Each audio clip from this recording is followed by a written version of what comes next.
But I am so excited to be here, guys, because we've got a short-ish stream today. A short-ish stream.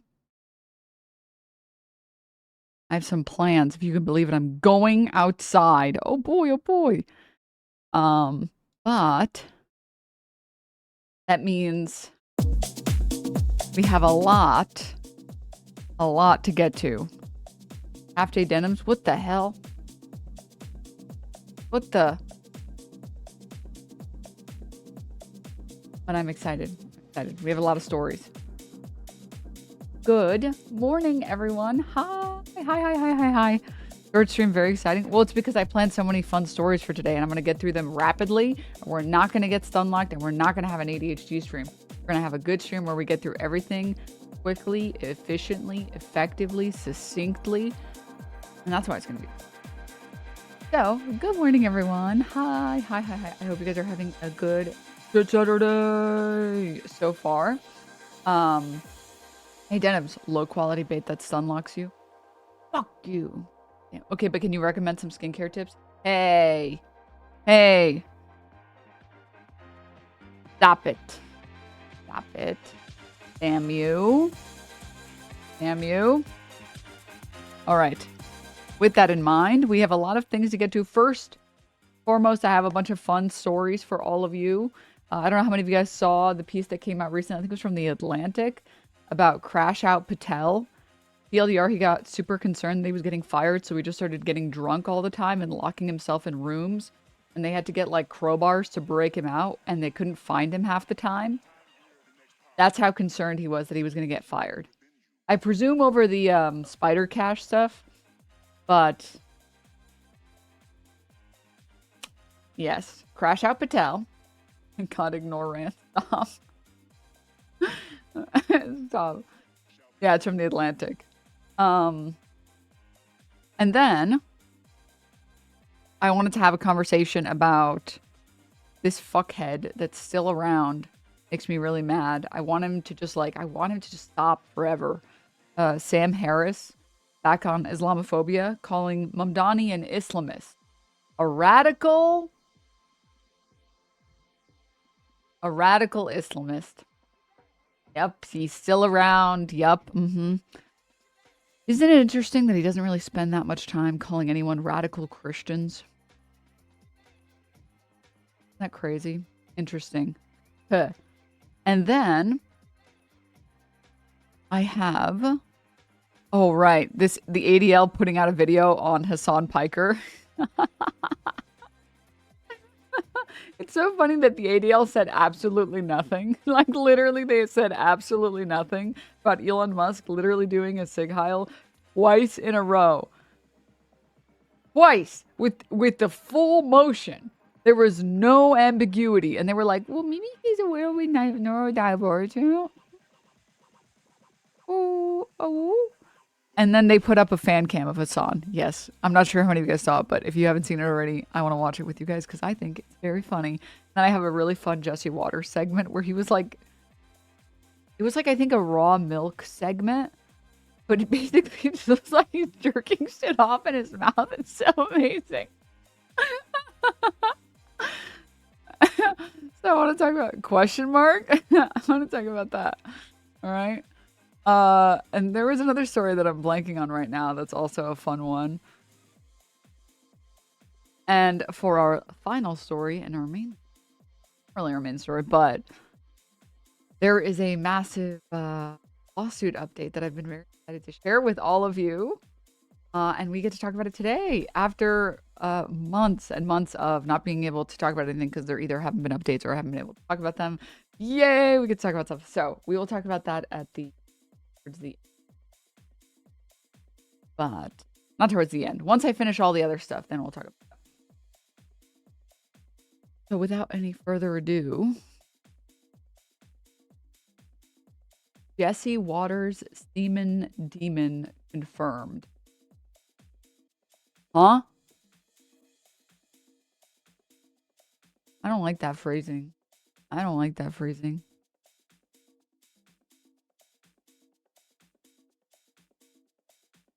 Yeah, one moment.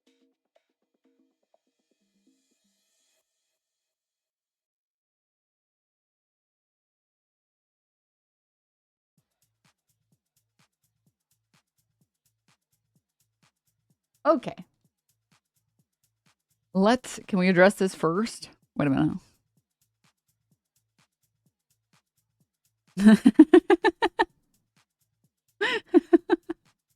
Yeah.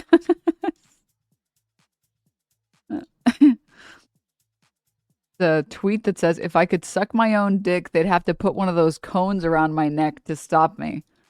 I don't know if this is photoshopped or not, but I kind of like the idea of both of them. I like the idea that it's not photoshopped, and I also like the idea that it's photoshopped.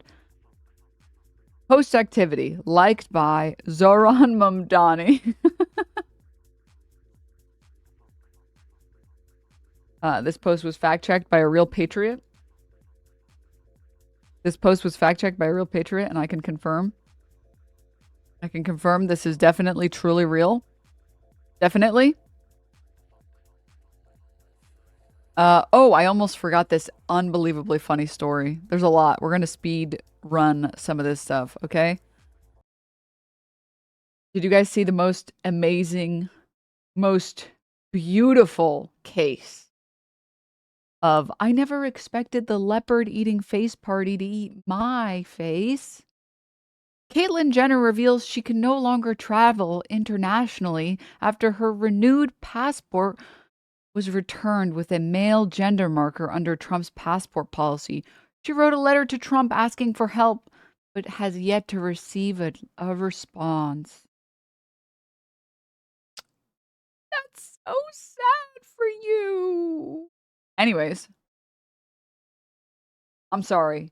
Girl, you literally spent how long? Blazing Republicans? How long did you do? How long did you spend doing that? How long did you literally did this to yourself? Trump was like, we have to do something. They're transing everyone. They're going to trans everything computer, everything trans. We have to get it under control. We have to get the trans under control. And she was like, yes, I'm going to vote for you. And you're definitely not going to make my life worse. And I'm going to advertise that I'm going to vote for you. Surely, surely this will not backfire against me. Really voting and endorsing a transphobic candidate would never, ever backfire on me. Literally, fuck you. Literally, fuck you. Wait, this means makes me really sad. It means she's stuck in the country with the rest of us. No, wait a minute. You're right. Fuck. Come on, dude. Make an exception. Come on, Trump. Make an exception. Get her the fuck out, please. Nobody wants this hoe. Please, please.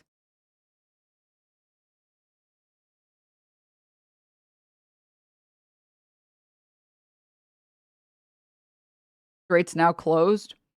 Wait, is the Strait actually closed? Or are you just saying the straight people are closed? Okay. And then it's kind of giving this Argentinian young professional. I voted for Malay and now I can't afford rent anywhere. No. I'll probably migrate out of the country, but I'll still never vote for the left.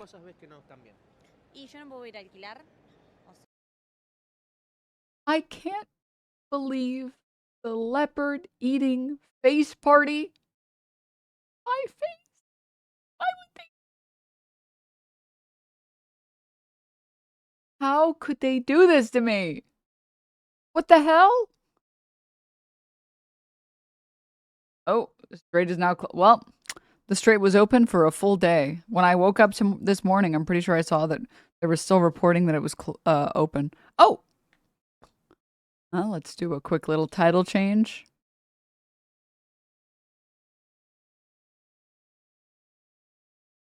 Yeah, I guess a lot can happen in a pre-show. Strait.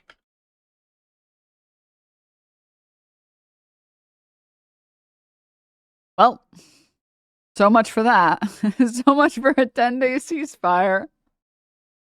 Oh, okay. We'll get to that as well, I suppose. Before we get to those things, before we get to those stories, closed on weekends, I suppose. Yep. Yeah, yeah. I wanted to watch this with all of you. Sam Harris on Zohran Mamdani.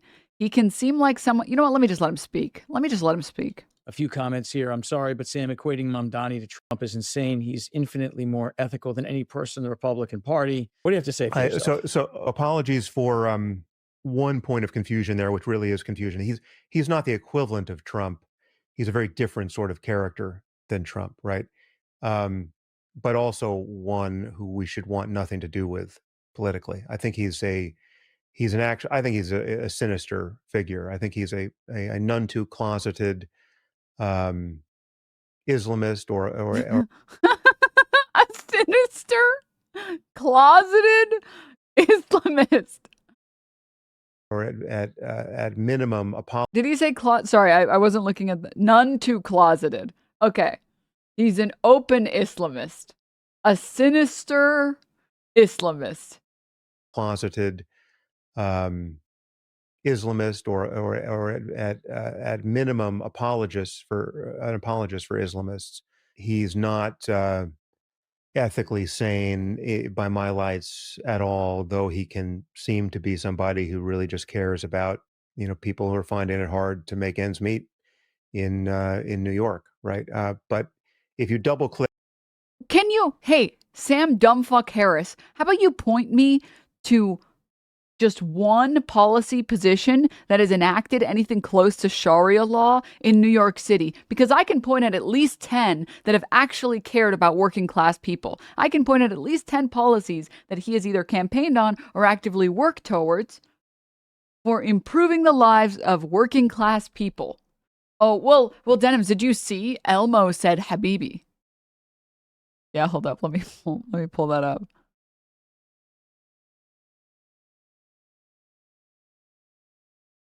Wait, where is it? Hold up. Hold. No, wait, not this. I saved it. I know I saved it. I know I did. Here it is. Found it.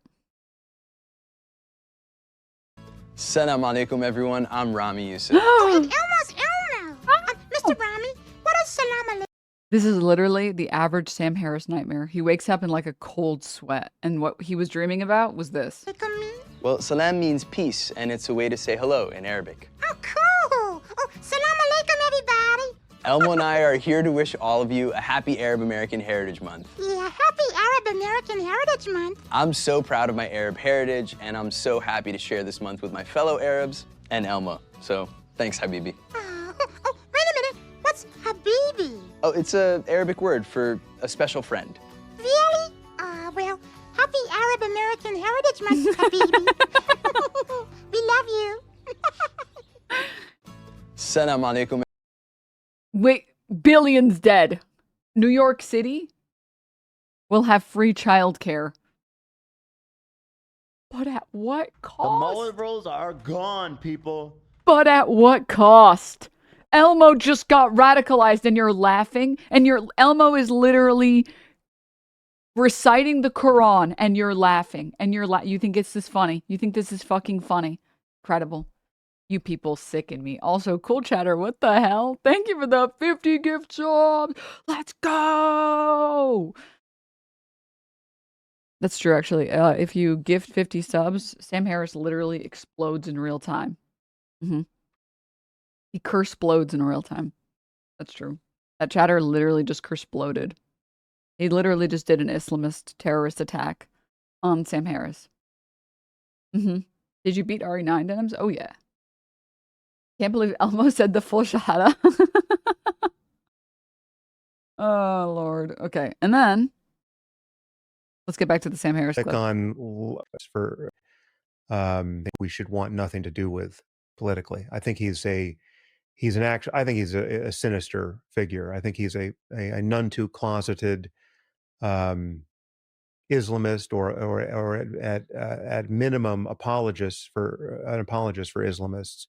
He's not ethically sane by my lights at all, though he can seem to be somebody who really just cares about, people who are finding it hard to make ends meet in New York, right? But if you double click on many of his political allegiances and the kinds of things his wife likes on social media and all of that, what you get is a picture of someone who's captured by a fairly sinister theocratic agenda and an anti-Semitic one. This is not about garbage trucks. And the classic anti-Semitism is when you want childcare. Yep, classic anti-Semitism is when you want to have a pied-à-terre tax. Classic anti-Semitism is when you want public grocery stores. Yep, all of those things are anti-Semitic, and if you make me elaborate on that, I will simply call you anti-Semitic as well. He said globalize enchiladas, so did you consider that? Yeah, that's what I thought. Things and stuff and idea, and his wife on Twitter and other things. Mm-hmm. Yeah. Mm. And cleaning up Central Park and really helping the city. The thing that really seems to animate him are these political concerns that don't have a lot to do with being mayor, and have a lot to do with Israel and Islam. When asked what country, as a New York mayor, what will be the first country you would like to go and visit, every other mayoral candidate said Israel, and he said, why would I go anywhere else? I'm the mayor of New York City. I want to be here in New York City. Best city in the world. Uh-huh. Yep. Well, it was anti-Semitic that he didn't say he wanted to go to Israel. It was actually anti-Semitic that he said that. When asked, do you think Israel has a right to exist? He said, as a state with equal rights for all people. Doesn't that sound, you can just tell that that's anti-Semitic. You can tell that it's anti-Semitic. I could tell it was anti-Semitic because he said it in an anti-Semitic way. What does that mean? He said it while being brown. Next question. Not the worst person you might find in that vein, but he's far too close to being a shill for Islamist theocrats than I would want running a major American city, to say nothing of art. The shill for the Islamist theocrat. I like how he doesn't, there's no pushback on this stupid, dumb fucking podcast. There's no pushback at all. There's no like, hey. So like, you have a proof of this? Is this just like a vibe? Are you just vibing it out? Like, are we just yapping? Is this just like a yap fest? Do you have any like proof of any of these things? Could you show me one of the Sharia law doctrines that has been passed in New York City? Because I'm looking, I don't see anything about hijabs. I don't see anything about daily prayers. I don't see anything about fasting and during Ramadan. By the way, I'll tell you what Sam Harris is actually saying. He's saying he is making it acceptable to be Muslim in public, and that is fucking disgusting, and we should never allow that to happen. That's what he's saying, by the way.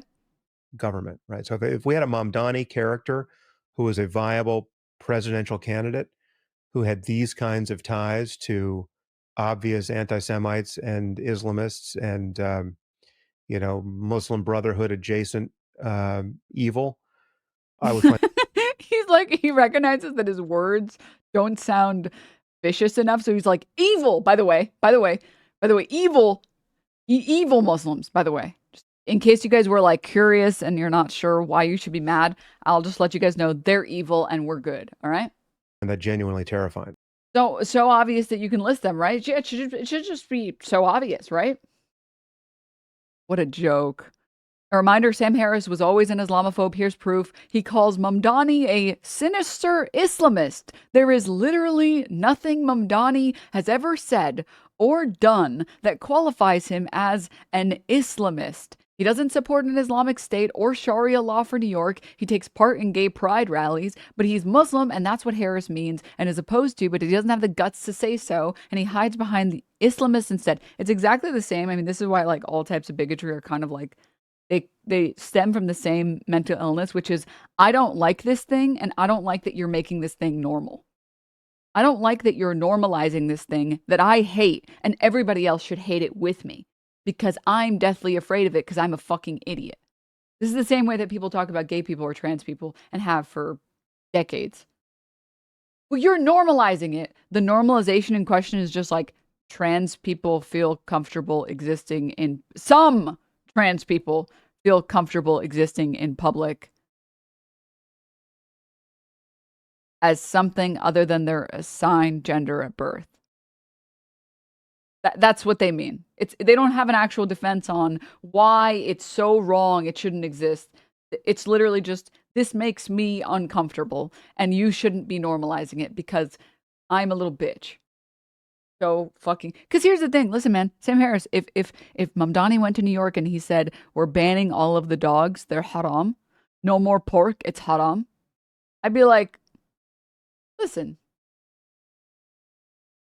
I get it, right? And there's no TBQH. Personally, those rules would in fact not impact me. I could go without pork. It's not that big a deal. I could go without dogs. Not that big a deal. But like, that would be mean to the people who have dogs, you know? That would be mean to the people who like pork. Okay. What is single? Can I just see like one policy? Can I see one policy showing the extreme Islamist, sinister agenda? Can I see one? Just one. Just one. Just one. One policy. One policy? Oh, okay. There is no policy. Under Mamdani, New York schools are forced to teach the Arabic numeral system.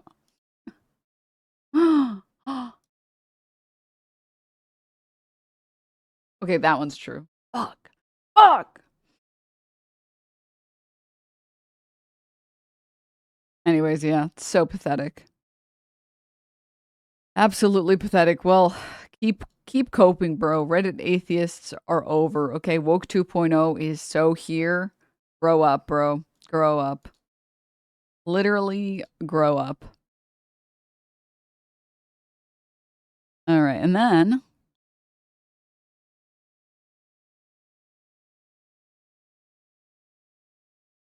and let me just say, I don't know how many of you guys saw this recent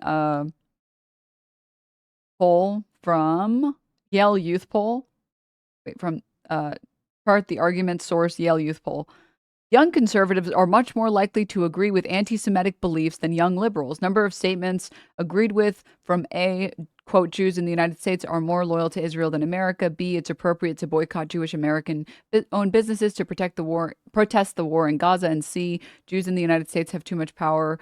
And then there's agreeing with all three statements, agreeing with two of the three statements, agreeing with one of the three statements, agreeing with zero of the three statements. And if you would believe it, the people who are, quote, extremely liberal are the most likely at 6-7%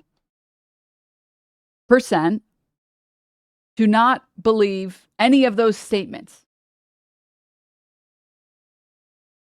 Whoa, you mean to I mean, I have to just post the meme that I saw. You're telling me this for the first time? I'm just now hearing about this. You're telling me this for the first time. The people on the left are the least likely to be anti-Semitic than the conservatives. You're telling me this for the first time. Wow. Wow, I'm hearing about this just now. Wow. You mean to tell me that people on the left are more likely to be anti-Israel but not anti-Semitic? Wow. Incredible. I didn't know. I didn't know that was happening. Because some liberals actually do read. They can draw a distinction between Zionism and being Jewish. Yep. And then, I'm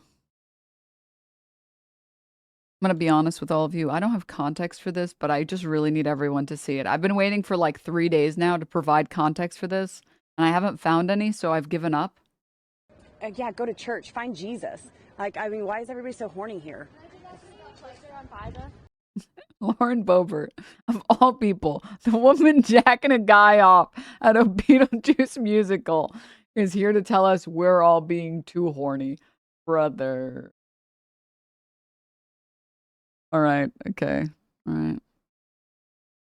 Circling back to what we were talking about. I just wanted to show you guys that. But circling back to the main stories. It can't possibly be that it can't possibly be that people on the left or even just Americans don't like the fact that our taxpayer dollars go to bombing children in Iran instead of, I don't know, providing healthcare.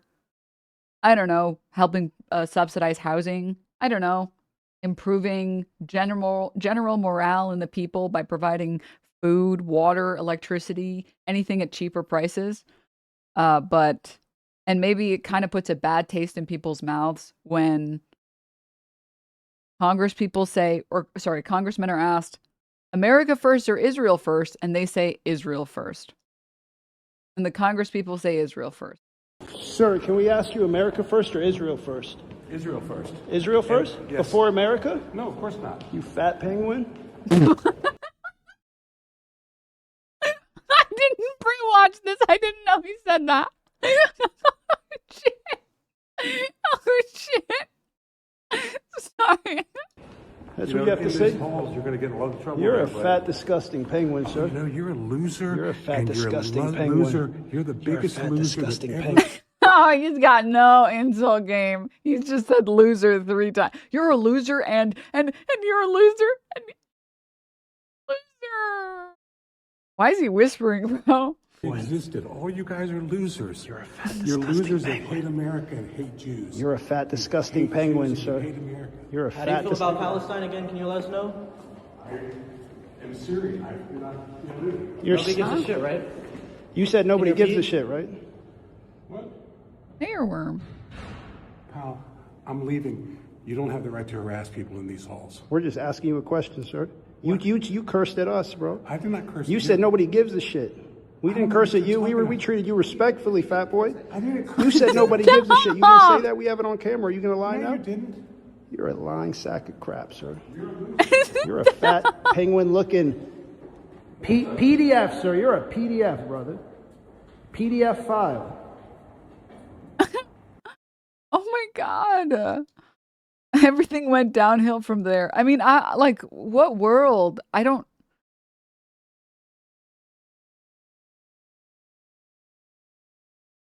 Is it not bad that The we live in mullet a... rolls are gone, people. They're gone. Hunter, thank you for the 20 big ones. Thank you. Thank you so much. The context of the Lauren Boebert one was about Eric Swalwell and Tony Gonzalez retiring because of sexual assault. Okay. I still think the clip is funny, though. It looks like he'd rolled downhill nicely, though. Is it not crazy that you can ask an American politician America first or Israel first, and then they, without skipping a beat, say Israel first? Can you imagine like asking a Canadian politician, Canada first or America first, and they say America first? That's insane, right? Like it's still insane. Like I haven't lost. I haven't lost my mind, right? Like that's insane. Shouldn't you, if you're serving this country, shouldn't you say this country first? Huh?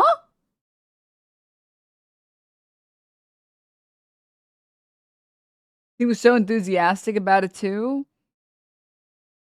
No. Getting syruped and goose feathered in the town square for that one? No.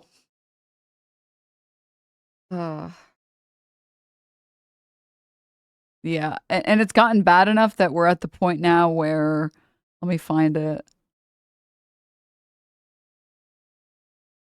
No, this is for later.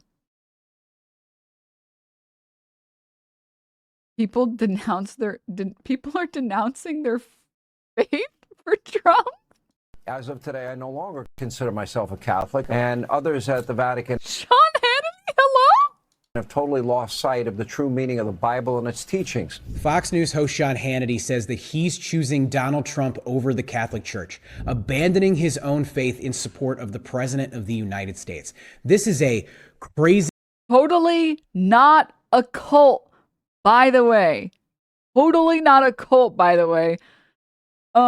Okay. The unhinged rant that Sean Hannity went on last night, and we have to dive in, because to me, it exposes everything that is fundamentally broken about the MAGA movement.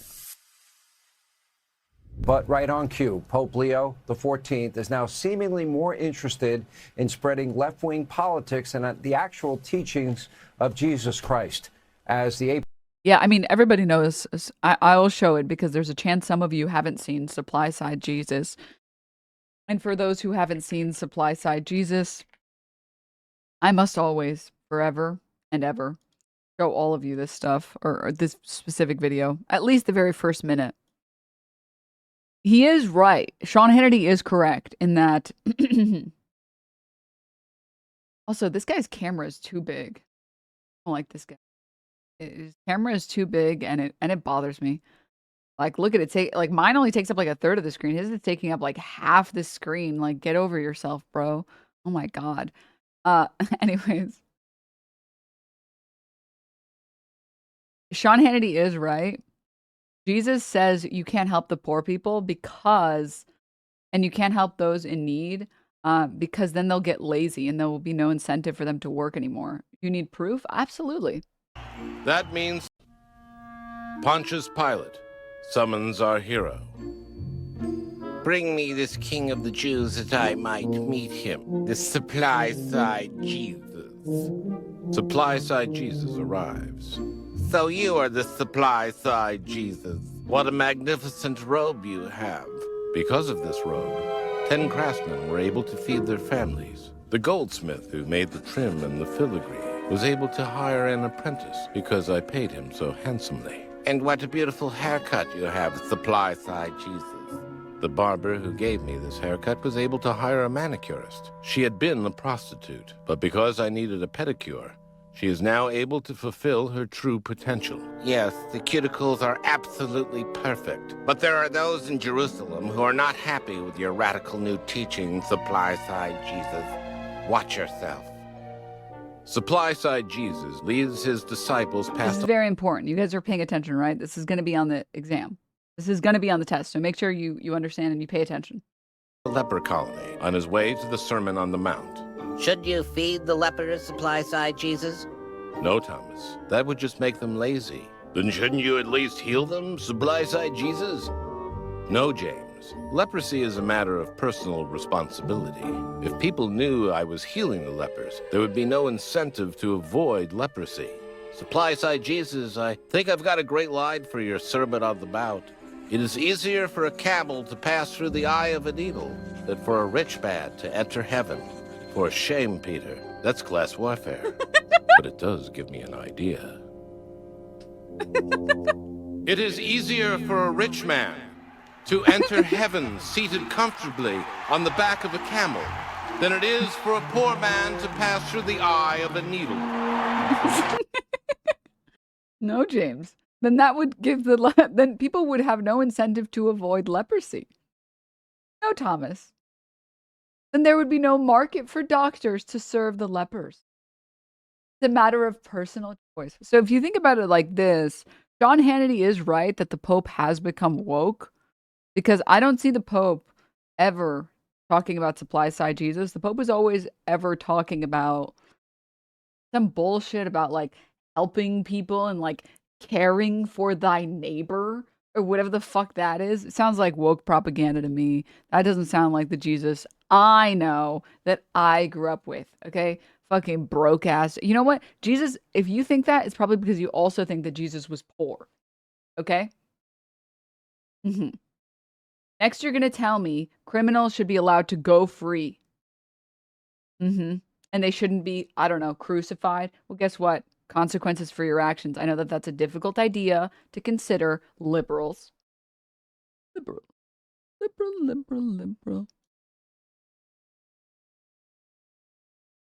Yes, I'm playing the video. No, you cannot stop me. I haven't listened to it in weeks and I'm starting to get almost at exposure therapy.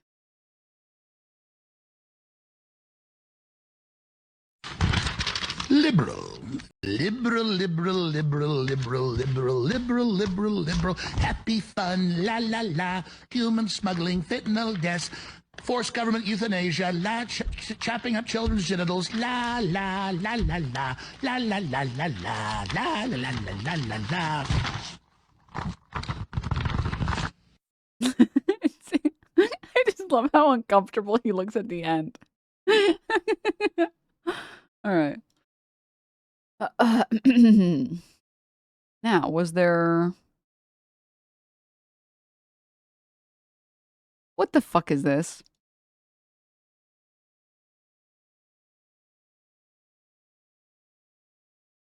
death for young adults today is suicide. Wow. Mr. President, antidepressants right now are the most prescribed class of medications in the. Oh, I'm so sorry. I don't even know how I forgot. We didn't finish the Sean Hannity clip. Sorry.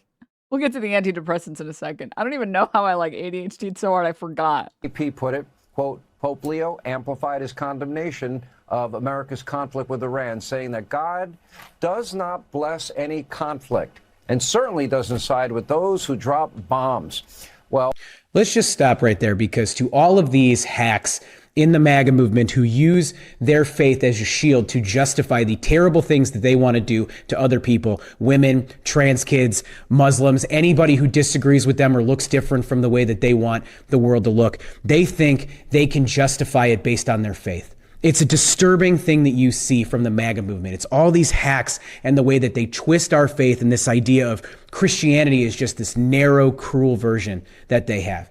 And here's the thing. The Pope has always spoken out against violence and war. That is something that the Vatican has been consistent on in my lifetime. Go look at what Pope Francis used to say. Go look at what Pope Benedict and Pope John Paul used to say.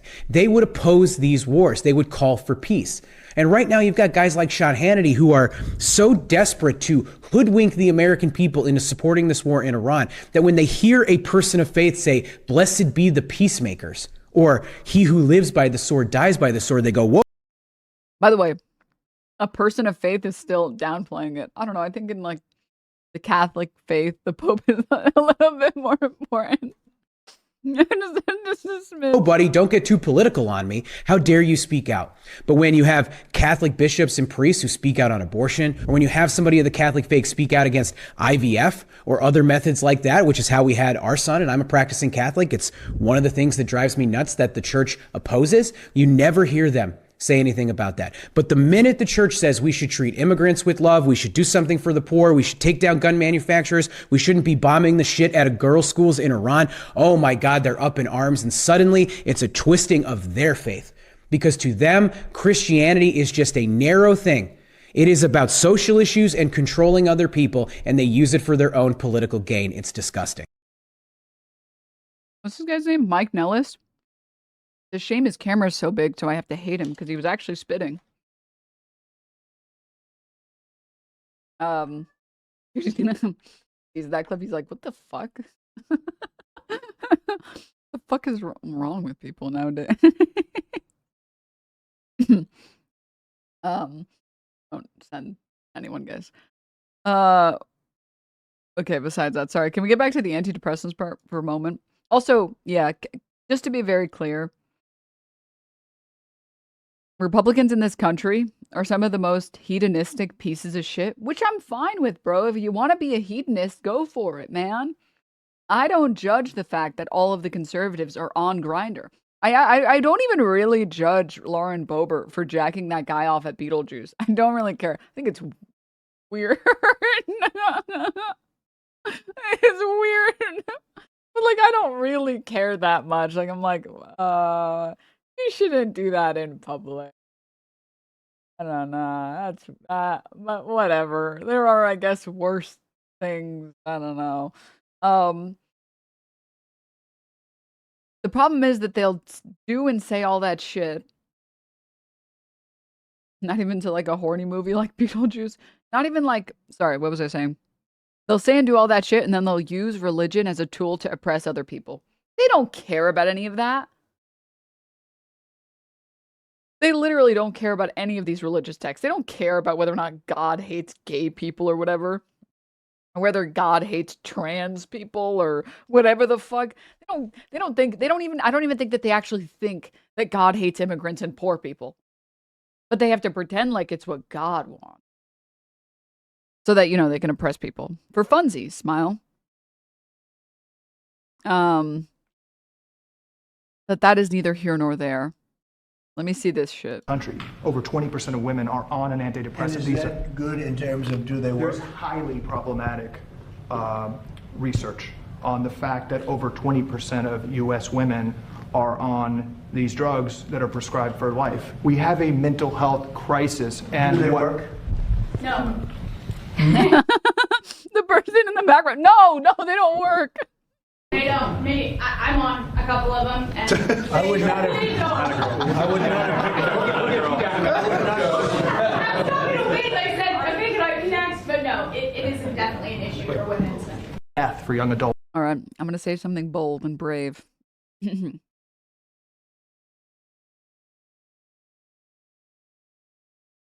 First of all, to the lady that said, I'm on them and they don't work. All right, that's kind of like, in my experience talking to people who've been on antidepressants, that's the experience of every single person who has been on antidepressants until they finally work. All right, I will say that much. I haven't been on antidepressants. I don't know how bad or good they feel or what it's like to take them. But I've done some research on antidepressants, and from my understanding,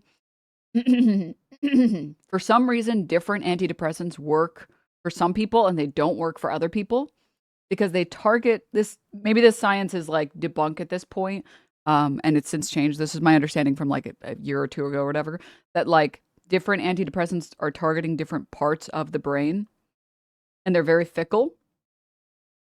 And different antidepressants some of them will work for some people, and other ones will work for other people. And you just have to sometimes. I've spoken to some people who the very first antidepressant they took worked, and I've spoken to other people who said like they're on like their fourth one or whatever, and they're maybe finally seeing some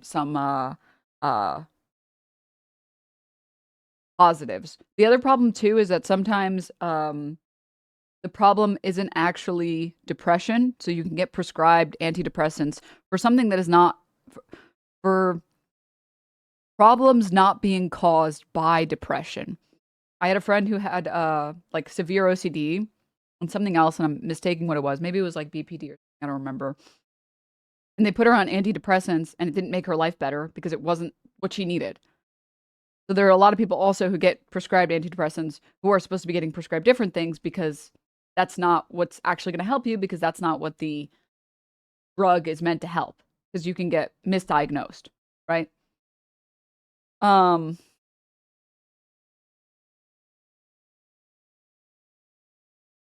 lot of people sometimes think they have ADHD, but they actually have anxiety and have ADHD-like symptoms. Yeah, I mean, because mental health is like, what would be the way to describe it?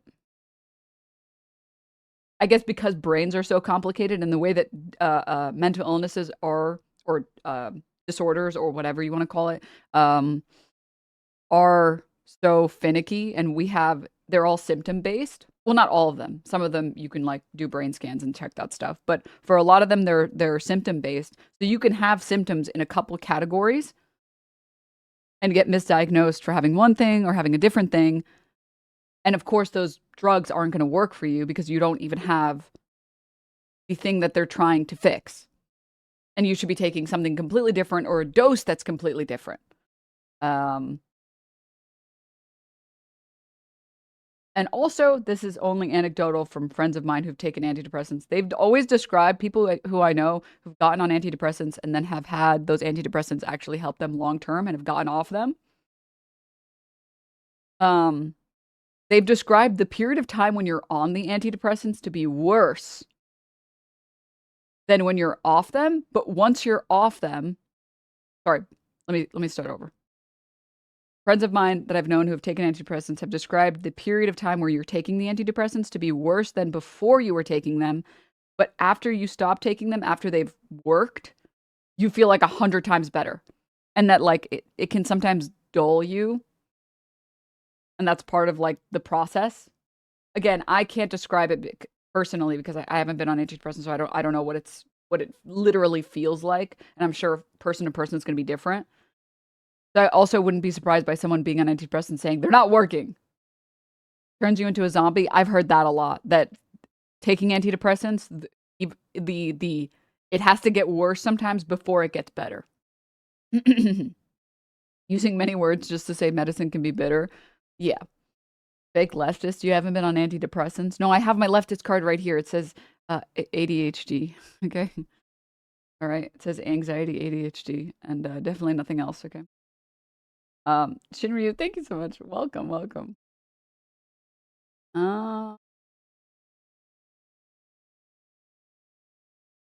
Joe Rogan was there too? What the fuck? Yeah, this is something that I have heard from friends of mine. When I was on them, I didn't feel like my emotions were dulled, and then I came off them and I felt anger for the first time in like 7 years. I've heard that this is the worst part about getting off of them, which is you don't realize how well they work. And then when you're finally starting to like wean off of them, you're like, oh my God, I'm getting so many emotions all of the time. This fucking sucks. Fuck. Brain zaps though. You guys know how people go to like, what are they called? Horror. The mansions that are scary. What the fuck is the term? Not scary mansions. That's a stupid name. There's a word for it. Haunted houses. Okay. Scary mansion. You know how people go to haunted houses to get scared? It's like, you know, the experience is going to be, okay, maybe not everybody. Maybe some people genuinely enjoy it. You know it's going to be scary, but you're going there to get scared. You're going there for the negative experience. I wish I could like sample the brain zap to know what it actually genuinely feels like. Not to have forever, and God forbid to actually deal with, but I wish I could just like know for a moment, like, so what does that actually feel like? No, you don't. Yeah, but you wouldn't want to sample something once for the fun of it. For the fun of it, it's like your brain is shivering. No, the fuck you don't. Take it back. You guys don't understand the shit that I've done to experience a negative feeling, but only once, where it's like, that was horrible, and I would never do that again. But I guess I'm happy I did it once. You know? Maybe it's hard to describe it. I don't know. I'm an experience junkie, guys. I like some fun experiences. Like a hiccup for your brain. That sounds awful. No, I feel that. Thank you. Thank you. Thank you. Thank you for understanding. That's why we can tell you have ADHD and not anxiety. Wait. I don't have an anxiety for life. I have a genuine joy for life. I just have social anxiety for my brain. It's so annoying sometimes. It'll be like, I'll be talking to a friend that I'm really close to and I feel really comfortable with. I'm like, I don't know. And they're like, you should just call that person. And I was like, I don't know. Like, should I call them? Like, wouldn't that be weird if I called them? And they're like, what the fuck are you? No, it is a totally, what the fuck are you talking about? I'm like, oh, right. It's just my anxiety. Right. Sorry. My brain is dumb. Let me one second. Yeah, you're totally right. Now that I'm thinking about it logically, you are correct. And let me just ignore my body getting really sweaty and nervous and my heart palpitating for no reason. And I'm not being sarcastic. It's like, actually, yeah, that is like, I'm like carrying the one. I'm like making the pro con list. I'm like, what are they going to say? Like, I'm going to call them. They're going to be like, lose my number. Never call me ever again, you fucking vile bitch. I know I invited you to my birthday party, but how could you call me for details about it? What the fuck is wrong with you? Die. It's like, okay, that's not going to happen. Like, use your brain for a moment. That's obviously not. Why are you nervous? The hell? Why are you nervous? This is so stupid.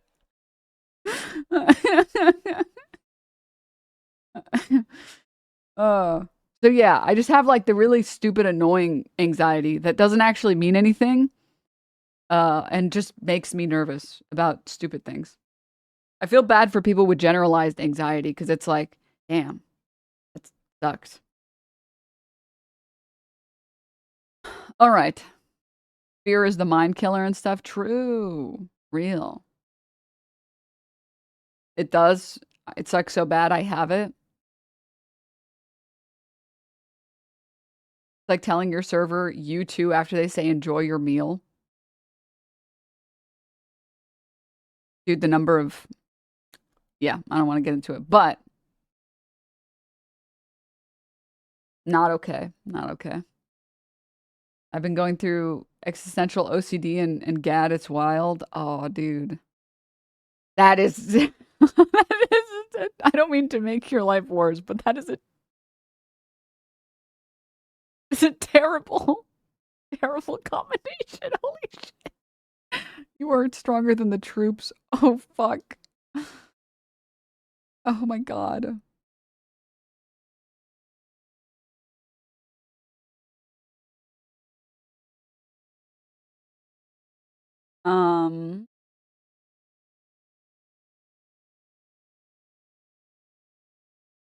Thank you for stream-splaining neuroscience and psychology for us, though you sound a bit like an anti-vaxxer. How is me saying antidepressants can work? It usually, in my experience talking with other people, it usually is just dependent on which one you take for how long. And sometimes you're just getting misdiagnosed.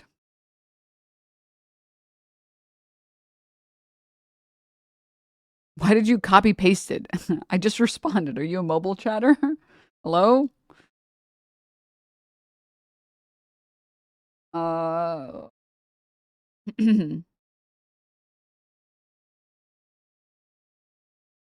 One chatter said, as someone with lifelong severe depression, medication can be more harm than good. Instead, healthy routines of fitness, socializing, bushcraft has been far more effective at treating it. That's not been my experience reading that stuff. Well worth looking at the growing research that suggests antidepressant medication isn't all it's cracked out to be. If living in capitalism is making you depressed and you get medicated to cope with it, it's gaslighting you.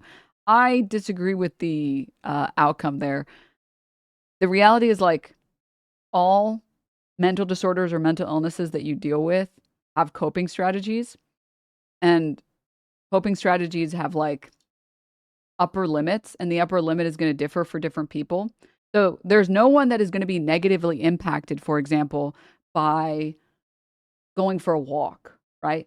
Like, if you have clinical depression or you have severe depression, going out for a walk isn't going to make your depression worse. At least there's no research that suggests it. It suggests, if anything, it probably actually maybe will make you feel maybe like 1% better. Walks are so boring, though. No, you just need to bring like some music or like a stream or like an audiobook with you. And then it's fun. What was I? There was a greater point that I wanted to make about that.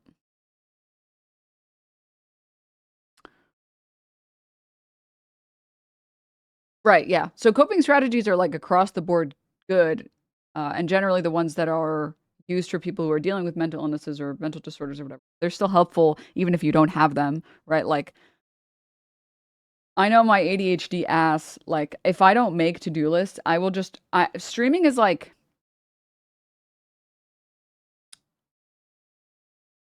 it's on a schedule and I feel like I have to go live because I don't want to disappoint people. So there's like an exterior motivator. And then I think about disappointing people and I think about offliners being sad when I change my title and I say I'm not going to go live. So there's such a strong exterior motive that it's easier to stay consistent about it. But when it comes to other things, sometimes I'm just like, if I don't write a to-do list, I will just do nothing all day. Like, I'll be like, okay, well, I don't want to, even in instances where I'm like, okay, well, I don't want to do anything fun. I don't want to get on my computer and do fun stuff. I'll just sit there and like wait.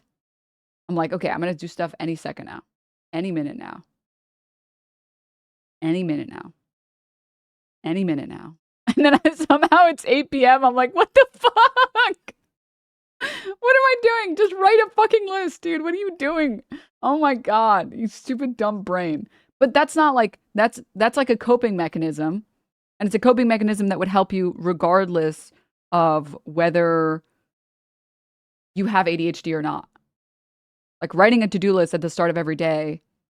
What do you do while waiting? I mean, usually I just like think, or like I'll like pet my cats and stuff. I get bored of my phone, to be honest. I can scroll for like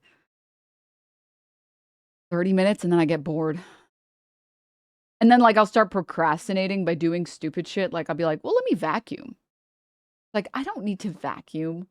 I already vacuumed like not that long ago. What the fuck am I doing?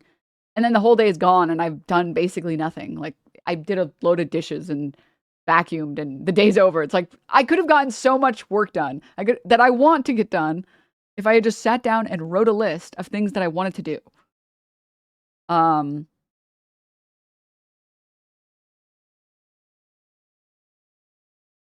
and the reality is, even if you do need a prescription, coping mechanisms aren't going to hurt you. Like, there's no one that wrote a to-do list and then exploded. You don't write a to-do list and then your ADHD gets 10 times worse or something. Like, that doesn't happen. And that's how, like, all coping mechanisms work. Like, the coping mechanism of having social anxiety and then saying, okay, well, what's the worst thing that can happen? What's the best thing that can happen? And what is, like, the most likely thing that will happen? Just works. And there's lots of coping mechanisms you can use if you don't want to be on medication for whatever particular reason. Maybe it's just a personal choice. Maybe there's like conflicts with other medication that you take, whatever particular reason you have, which is valid. There are a lot of people I know who they don't want to be on any medication and they don't want to deal with medication. Some people because they've had negative experiences and other people just for personal reasons. Or sometimes, or your job. There are people that have like restrictions for their job and based on their state and city and whatever. And those coping mechanisms do work. Or at the very least, they don't hurt you.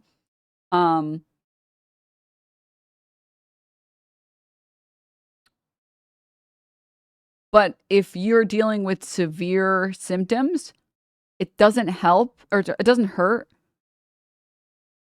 to consider trying medication that's prescribed to you by a psychiatrist, etc.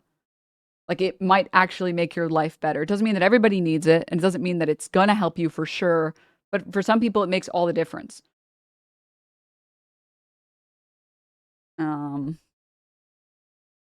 Yeah, my issue with chatter wasn't saying sometimes. Yep. I wanted to read this. I've always been very active and outdoorsy, and depression and OCD stopped that. It made it impossible. Meds have helped me be able to actually do those things again. Zoloft helped me be active again. Yeah, and again, it's like, it's a person-to-person dependent thing. I cannot recommend coping strategies enough to people. If your starting point is, I know I have this problem, and maybe you can't currently afford a therapist or a psychiatrist, maybe you can't afford medication right now, maybe you don't want to be on medication, maybe your previous experiences with medication were really bad, I really cannot suggest really trying coping strategies. And there's a lot of, I mean, I don't know every coping strategy ever, but do you put fun stuff like gaming on your to-do list? No, I never do that. I know I will do the fun stuff. You know, if doing skincare helps with depression in any way. I mean, it can't hurt. Like, genuinely, one excellent suggestion is when you wake up in the morning, if you're dealing with just feeling like shit, either about yourself or because of mental illness or whatever, wear something nice, wash your face, maybe do your hair, and you will feel 10 times better. First of all, obviously there's like a question here about like when, depending on the level of burden you're dealing with, whether or not you can do that. So you just start smaller. It's like, I'm so depressed, I can't even get out of bed to like do my hair. What are you, crazy? Okay, then start really small. As small as you can start. The smallest that you can start. Put on clean clothes. Your only job for today is to put on some clean clothes. That's it. You have nothing else you have to do. That is it. Something that will take you 30 seconds or a minute or whatever. Or drink some water. That's it. I will say for ADHD, it's like the smallest thing. Strategy helps so hard or so much, excuse me.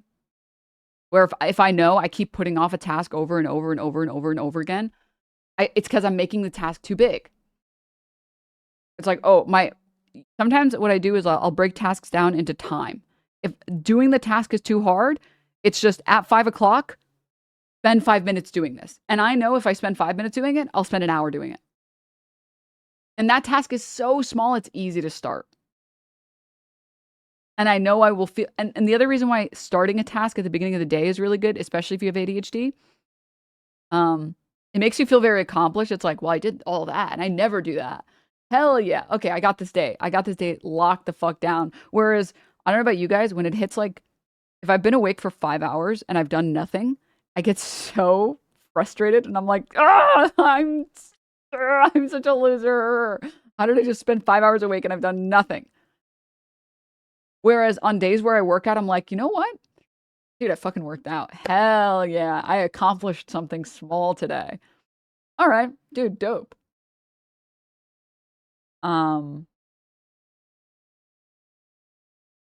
Ever use online tools? I use mostly like I have to write things down most of the time. But if I use apps, I have to switch the apps every once in a while. Otherwise I get bored. Back to the antidepressant conversation, or rather, back to talking about the general topic here. Yes, healthy routines will help you. If only because it gives you the motivation that lets you start rebuilding your life or getting on like the right track. And if you're dealing with like executive dysfunction at least, or you're dealing with struggling to do anything, just if you start as small as you can, the dopamine you get from feeling like you succeeded that day is, I really cannot understate it. I cannot understate how great it, like starting your day, accomplishing something feels so good. It sets you up for the rest of the day being great. That doesn't make it a substitute for a psychiatrist. But for some people, that alone is actually enough, because it's more like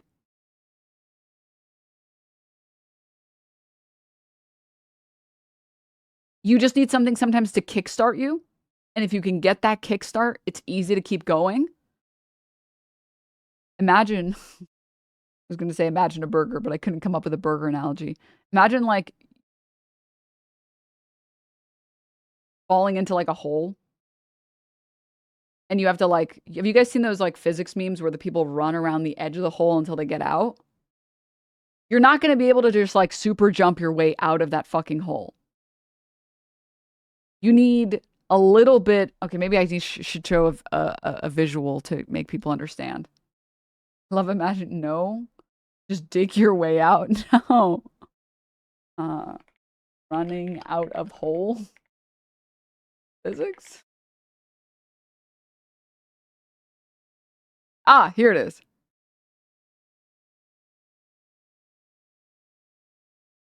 Okay, it's more like a pit than it is a hole.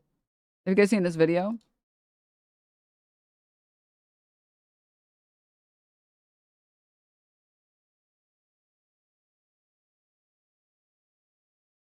Like, this is actually like what you should visualize as your brain doing things.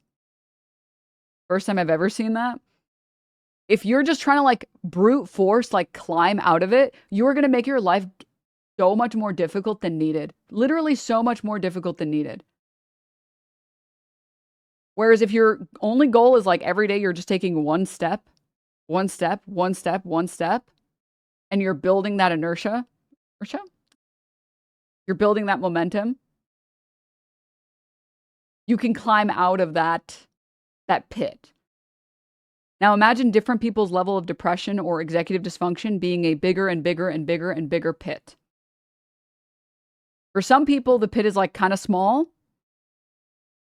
and it's pretty shallow and it's not that hard to get out of. So surprisingly, just like maybe just starting really small and just doing stuff every day is enough to get you out. And for other people that at least I've spoken to, it is like so debilitating. And you kind of don't know how debilitating it is until you try. So I'm not going to judge people who are dealing with like a way bigger metaphorical pit than me, being like, yeah, I need like something else. I need more than just these coping strategies. But it doesn't mean you shouldn't try the coping strategies. Moving on. It's Temple Run uphill, bruh. What the fuck does that mean? I know what Temple Run is. I don't know what uphill, bruh means. What if I have a gambling addiction and I leave the pit on red while betting on white? Okay, that's a good strategy, dude. That's a good strategy. All right, enough of this particular stun like. That's really funny, dude. This is amazing. But do the antidepressants work? Person on antidepressants, they don't work. I feel like most people I've spoken to on antidepressants either say, I don't know if it's working, or I don't think it's working. What do you guys want? A president that's asking, do antidepressants work? Or Democrats just passed legislation in Virginia allowing consumers to cancel subscriptions in just one click.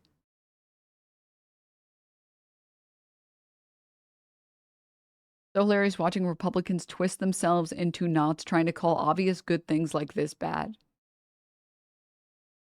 Virginia mentioned, dude. Let's fucking go, dude. Spangerberger's been doing an insane amount of shit.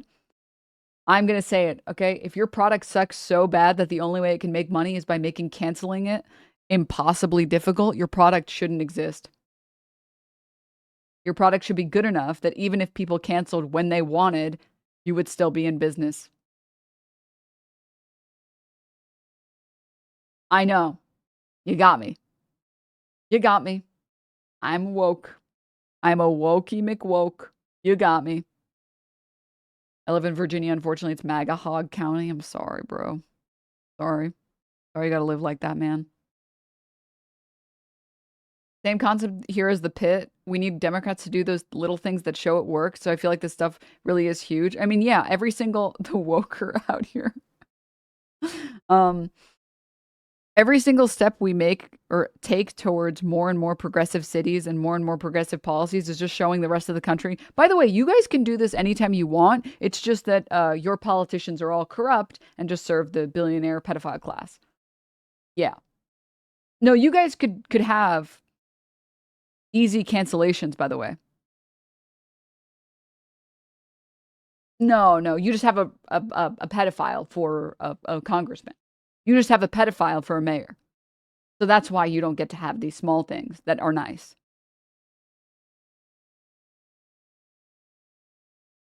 I went through it so hard I did nothing but get stoned and wall in misery. At one point, I didn't eat anything besides Jack in the Box.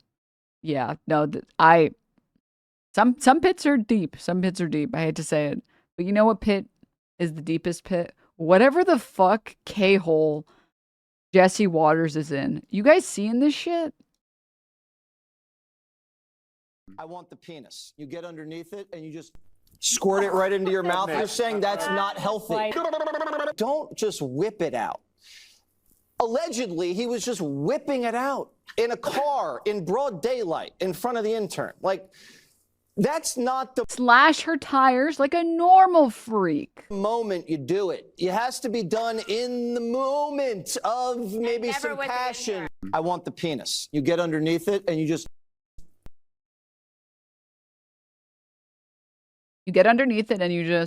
squirt it right into your mouth. I have to point. I'm sorry. I got to say it. This happened shortly after Fox News started talking about Hassan. A coincidence? I think not. I think not.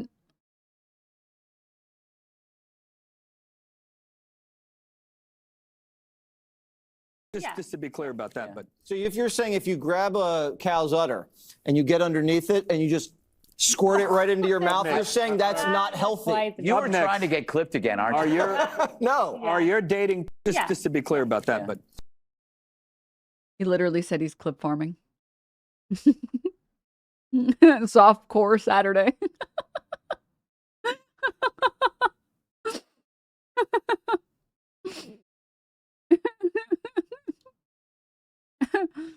Bro literally said clip farming. Clip farmer. Wanted to show this. Hold up. Personally, I don't care if this is misinfo. I'm saying it. Wait.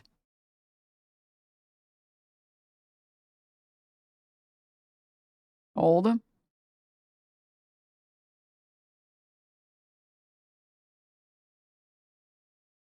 Where is it? Hold. Oh, this is very serious. I'm just going to put this on the screen for you guys, but that's not what I'm looking for.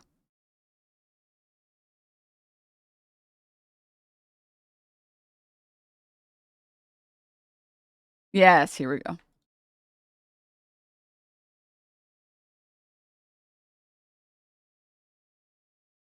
The left's new golden boy Twitch streamer doesn't even try to hide it.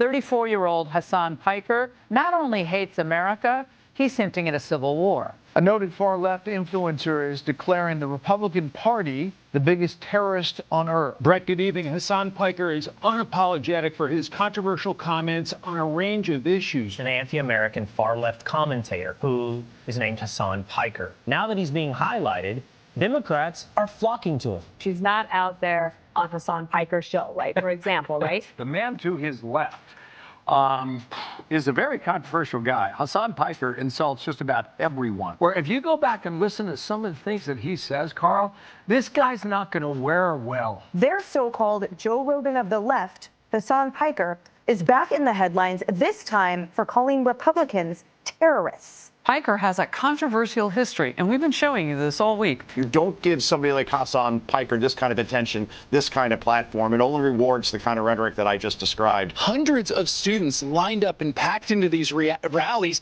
and they ate up the anti-war, anti-capitalist, and anti-establishment messages. That's him, Hassan Piker. They should stay away from him.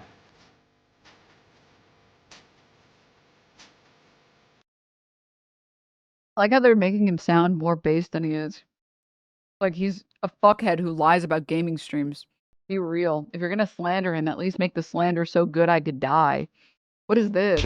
This kind of platform, it only rewards the kind of rhetoric that I just described. Hundreds of students lined up and packed into these rallies, and they ate up the anti-war, anti-capitalist, and anti-establishment messages. Anti-war, anti-capitalist, anti-establishment. Didn't Trump run on at least 2 of those? Last time I checked, Trump ran on anti-war and he ran on anti-establishment. Drain the swamp, hello?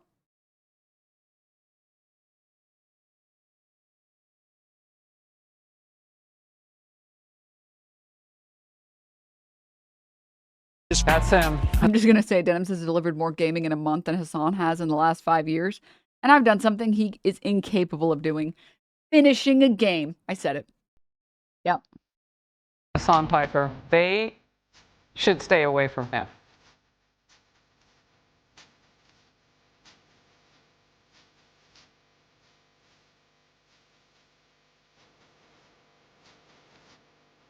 Can you rewind to the guy with the crazy head around 20 seconds in?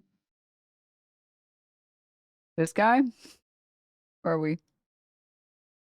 I think it's the hairstyle is making his head look like it goes left.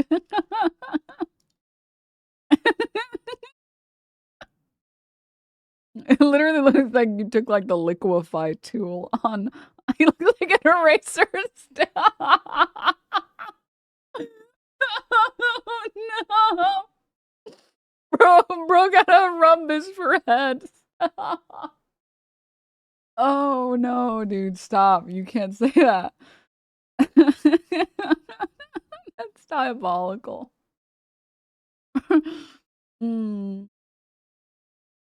Gets coverage and then he says this. You did not describe it that way with yesterday's guest. Yeah, obviously I'm not going to say Hormuz. My Hormuz is so tight. Ooh, in front of Amy fucking Goodman. Chat, please. I too contain multitudes. Okay? I also didn't say, oh, I'm Hormuzing right now. I'm the Hormuzer. Oh, I'm gonna Hormuz. Oh, I'm gonna Hormuz. I also didn't say all that oil still can't lubricate the hole in Hormuzi. The Hormuzi hole is not being lubricated by all the oil that's transiting through it. I didn't say transiting any of those things because that would be insane.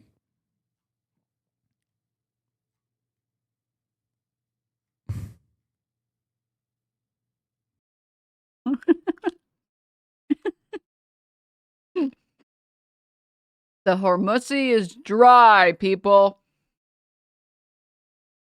So true. You guys did see this, right? Just in, Mamdani has announced female pregnancy is now illegal in New York City. Male pregnancy will be the new norm. Yes. Mm-hmm.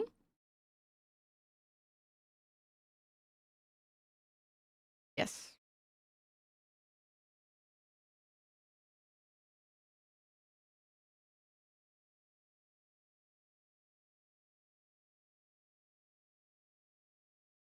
Yay, I can finally have a child. Shut up.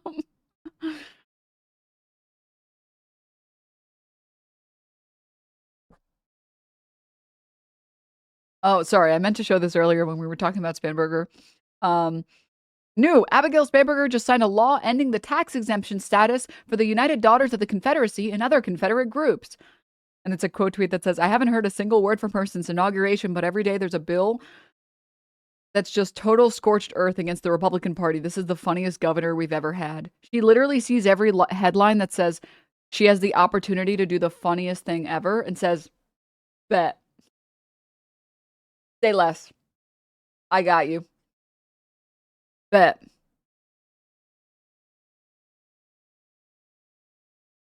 All right.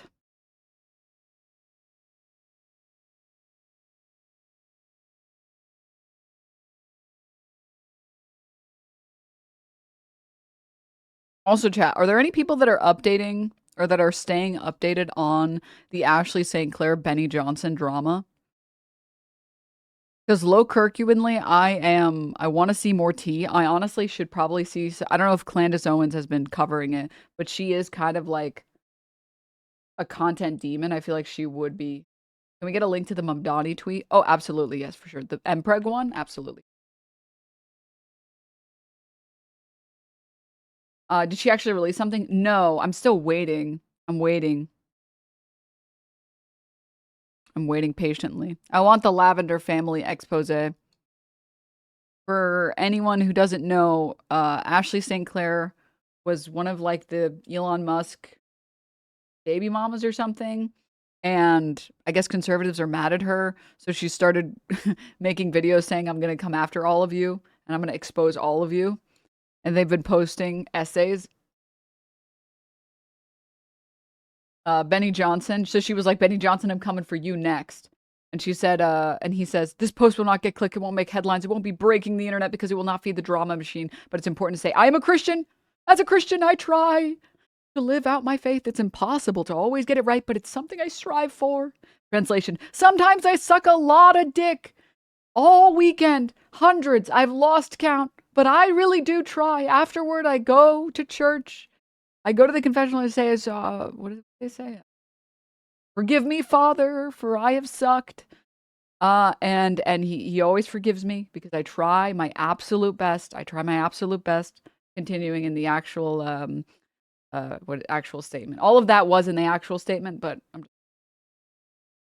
Jesus said, blessed are the peacemakers, for they will be called the children of God. The internet runs on drama, and it's gotten worse. I try to stay out of it, but the lies are loud, and it's important to state the truth. I don't know why people engage in this trash. It's bad for the soul. But to the people out there that do it, I forgive you. Christ forgave me, so I forgive you. Oh, Benny. Just... you can just be another George Santos. That's okay. That's okay. Benny boy, it's okay if you want to reclaim the title of Throat Goat. Or I guess claim the title of Throat Goat. No one is stopping you. Please. Go for it, man. Go for it. Oh, okay. Not this. Oh, I finally found this thing. I wanted to show it to you guys yesterday, but I didn't have a chance to take a peek at it.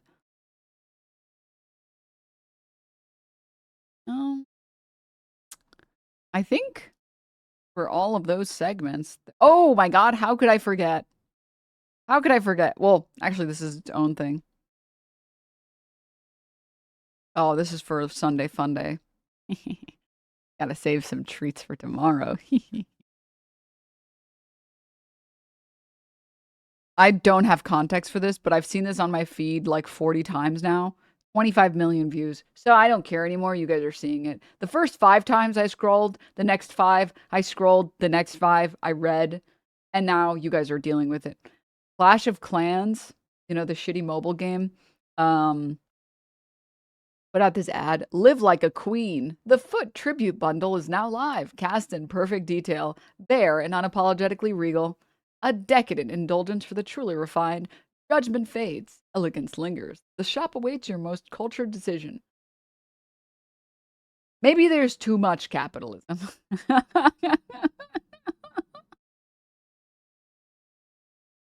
Maybe there's too much. Judgment fades? Not mine. My judgment is everlasting. Okay? You think the afterlife is where the judgment is? Wrong. The judgment is here. The judgment is now. You are being judged harshly. Harshly. Gooner side now.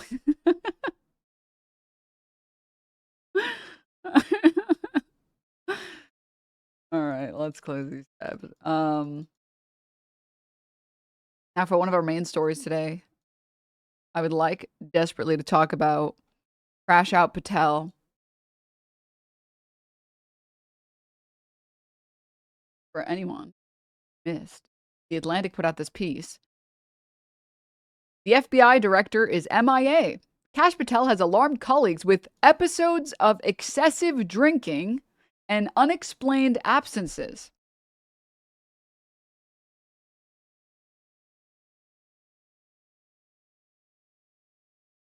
The developments that we are seeing in AI, this would be maybe the most fundamental thing. World's best journalism on the NOAA app, an FBI official told me this week, and a former official told my colleague Jonathan Lemire. Okay, I'm not listening to that. I want to read it. On Friday, April 10th, as FBI Director Kash Patel was preparing to leave work for the weekend, he struggled to log into an internal computer system. He quickly became convinced that he had been locked out. He panicked, frantically called aides and allies to announce that he had been fired by the White House, according to 9 people familiar with his outreach. 2 of the people described his behavior as a freak out. Patel oversees an agency that employs roughly 38,000 people, including many who are trained to investigate and verify information that can be presented under oath in a court of law. News of his emotional outburst ricocheted through the bureau, prompting chatter among officials and in some corners of the building expressions of relief. The White House fielded calls from the bureau and from members of Congress asking who was in charge of the FBI. It turned out the answer was still Patel. He had not been fired. The access problem, 2 people familiar with the matter said, appears to have been a technical error and was quickly resolved. It was ultimately bullshit, one FBI official told me.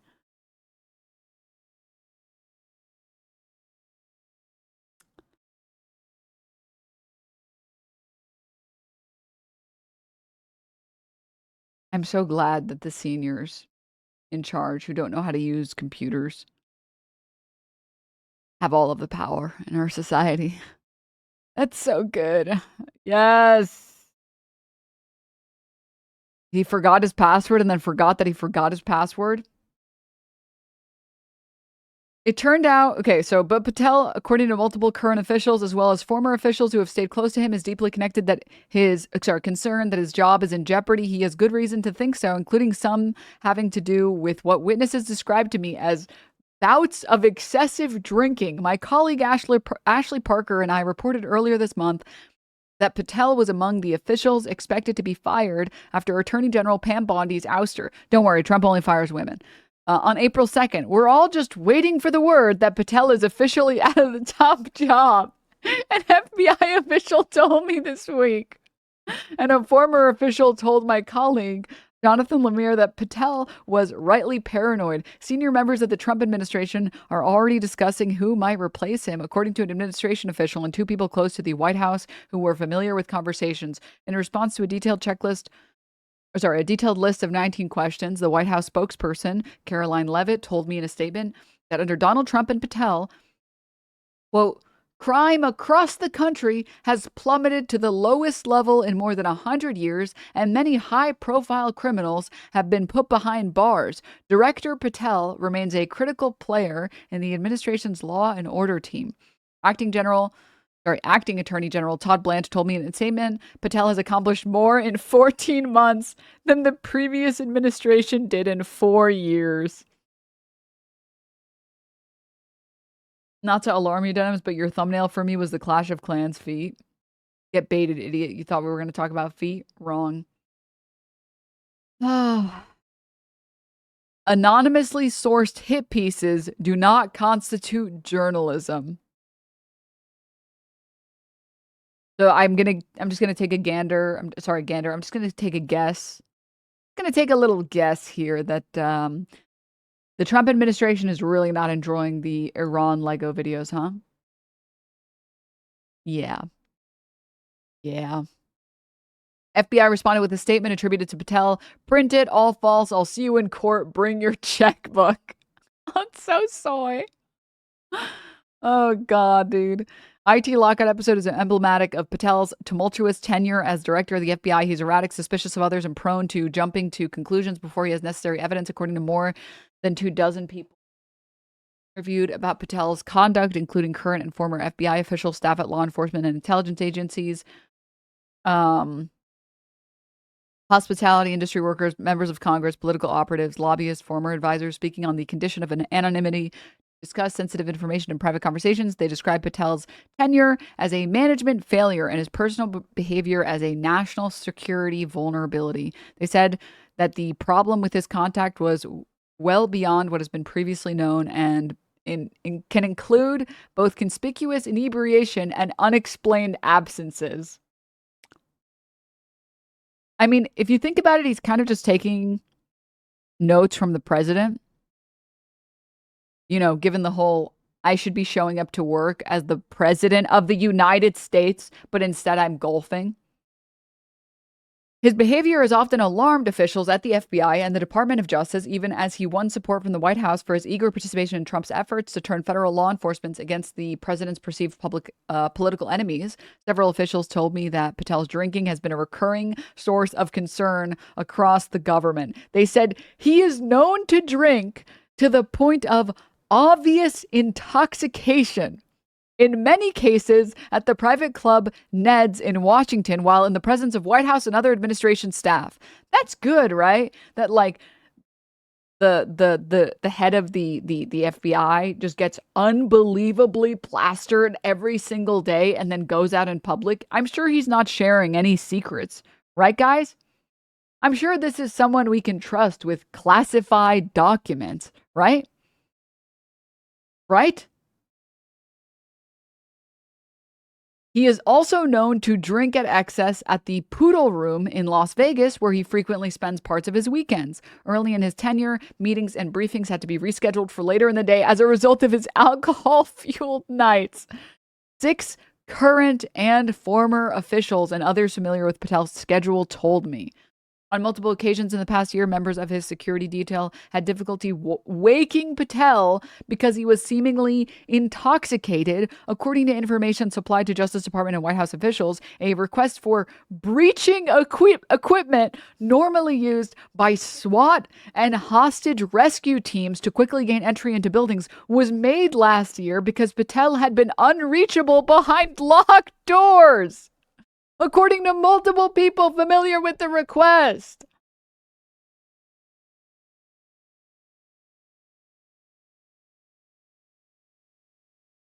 The percent chance that Kash Patel isn't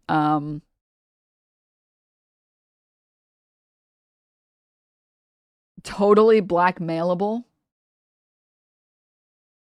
by Mossad, it's like we're approaching 0. It's actually okay for him to get drunk in public because no one wants to hang out with him anyways. Okay, you might be spitting on that. You might be spitting on that. Wait a minute. It's fine. He's just quiet quitting. He was actually just testing the quality of the SWAT equipment. Some of Patel's colleagues at the FBI worry that his personal behavior has become a threat to public safety. FBI director is expected to be available and focused on his job, especially when the nation is at war with a state sponsor of terrorism. Current and former officials have told me that they have long worried about what would happen in the event of a domestic terrorist attack while Patel's in office. They said that their apprehension has increased significantly in the weeks that since Trump launched his military campaign against Iran. That's what keeps me up at night, one official said. Nah, you guys are just worrying for no reason. It's okay that the head of the FBI is drunk all of the time. That's okay. That's okay. Patel arrived at the FBI in early 2025 as a deeply polarizing figure. He'd risen from being a public defender in Miami to a congressional aide, ultimately a national security official during the first administration. During Patel's confirmation hearing to the FBI director, Republican chairman of Senate Judiciary Committee Chuck Grassley expressed optimism that Trump's nominee would implement much needed reforms. He's the right change agent for the FBI, the senator, adding that the Bureau was in need of a big shakeup. Oh, well, it's shaken up, but I think Patel might prefer it stirred, so you'd have to ask him. Under questioning from skeptical Democrats, Patel vowed that there will be no retributive actions, and he was not aware of any plans to punish FBI staff who had been part of investigations into Trump. Democrats were not the only ones who were leery of Patel, who had a record of embracing far-fetched conspiracy theories, including the notion that the FBI and its informants had helped instigate the January 6th insurrection attack on the U.S. Capitol to sabotage the MAGA movement. Several Republicans wavered on whether to back him, but a pressure campaign by the White House and its allies ultimately prevailed, and Patel was confirmed by a vote of 51 to 49. Sorry, I skipped ahead for just a brief moment to see. Still, Patel has his fans. Okay, sorry, we're getting there. We're getting there. It's a long article. It's a long read, but it's worthwhile. Inside the FBI, which had been wounded by a number of scandals. Wounded? Okay. Many hoped that Patel could give the Bureau a fresh start, but even many of those who had been enthusiastic about his arrival have been since disappointed. Officials have said that Patel has been an irregular presence at FBI headquarters and in field offices, and that he has compounded the agency's existing bureaucratic bottlenecks. Several current and former officials told me that Patel is often away or unreachable, delaying time-sensitive decisions needed to advance investigation. On several occasions, an official told me Patel's delays resulted in normally unflappable agents, quote, losing their shit. Patel has also earned a reputation for acting impulsively during high-stakes investigations. He announced triumphantly on social media, for instance, that the FBI had detained a person of interest in the Brown University shooting in December. That person was soon released, while agents continued to hunt for the killer. Yeah, this is when there was like one guy in the crowd that was like, I did it, I killed him, I'm Spartacus, and then they like detained him, and he was like, I was just kidding, I didn't get him. Gotcha. Get rage baited, idiots. And then Patel was like, we got the guy. We got him. With our excellent, incredible, epic FBI abilities, we found the guy that was saying that he was him. What Red Bull flavor? Juneberry. The fuck is a Juneberry? Half the time when I look at flavors, I'm like not even perceiving what the flavor is. I'm like, it's like, try the Sakura one. No, I had like 20 of the Sakura ones. I was like, I need a break from them. Otherwise, I'm going to start disliking it. It's blue flavor. Oh, I love blue. I'm a little more partial to, oh, Juneberry is an actual called Emelanchier, also known as Shadbush, Serviceberry, Juneberry. No more berries, guys. I think we have enough berries, okay? I think we got enough berries. Goonberry. No. None of these berries are in the Bible. True. We found the guy who turned himself in. Yeah, one sec.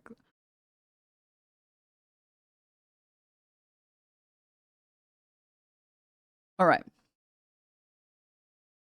Where were we? Still, Patel has his fans. The president has been pleased by Patel's efforts to purge agents who worked on January 6 cases and other probes into Trump. Well, we got to make sure none of the pedophiles get prosecuted, right? We have to make sure we continue releasing and pardoning every pedophile because play Iranian Lego propaganda video, your government is run by pedophiles. The president has also indicated that he is relatively unbothered by grumblings about Patel from within the FBI, according to White House and other administration officials. That's not surprising. Patel views many of the Bureau's veterans as anti-Trump deep state agents who have worked against him and his followers. But Patel on occasion has earned the president's ire. Trump complained that the FBI director has seemed unprepared for TV appearances and that probably because he was fucking drunk. It really is a government of DUI hires. They really replaced all of the DEI hires with DUI hires. And it's like, that's real. Continuing. But Patel has on occasion earned the president's ire. He complained that he was unprepared for TV appearances and that some high profile investigations that he directed Patel to pursue have not moved quickly enough. These include inquiries into former Biden administration officials and other political opponents. Patel's spotty attendance at the office and the eagerness with which he's embraced the perks and travel that come with the job have also been sources of concern at the White House. Some in the West Wing have followed the headlines about Patel's use of the FBI for personal matters, as well as the whispers about his love of partying, and said that they fear that Trump would react badly if were he to focus on those storylines. This is pretty amazing. DOJ's ethics handbook states that, quote, an employee is prohibited from habitually using alcohol or other intoxicants to excess. The department's inspector general has warned that off-duty alcohol consumption can not only impair employees' judgment, it can also make them vulnerable to exploitation or coercion by foreign adversaries. Haha, luckily there are no intelligence states that we're constantly in contact with that would ever be benefited by having blackmail on the head of the FBI. Haha. Right, guys? All clear on OPSEC.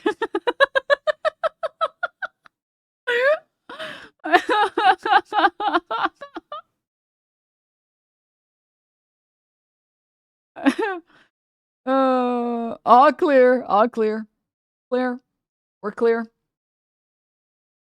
We're all clear. Patter came in to say, is there any good news at all? Is there any positive news or is it all negative? What are you talking about? We just went over like 50 stories that were all positive. Did you not hear the Spanberger glaze? I'm going to say something. All right. I know a lot of stoners will try and tell you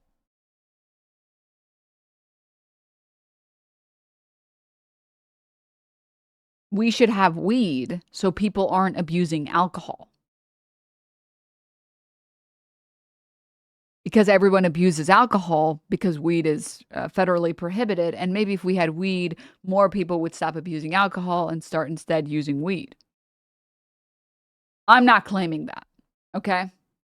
I'm not going to claim that. What I am going to claim is I'm tired of seeing Kash Patel's eyes bulging out of his head, and I think weed would solve that problem. For my sake and everybody else who ever has to look at the guy, can we just legalize weed so that guy can get high instead of drunk? I don't want to look at him being like, Valhalla, brother. I don't want to see that. If he was high, he would look normal. He'd just be like, hey guys. He would look so normal. He would finally not look like he's fucking meth coked out, dude. Can we get that guy on weed? Can we please get him on weed? Is that so much to ask? Is it a lot to ask?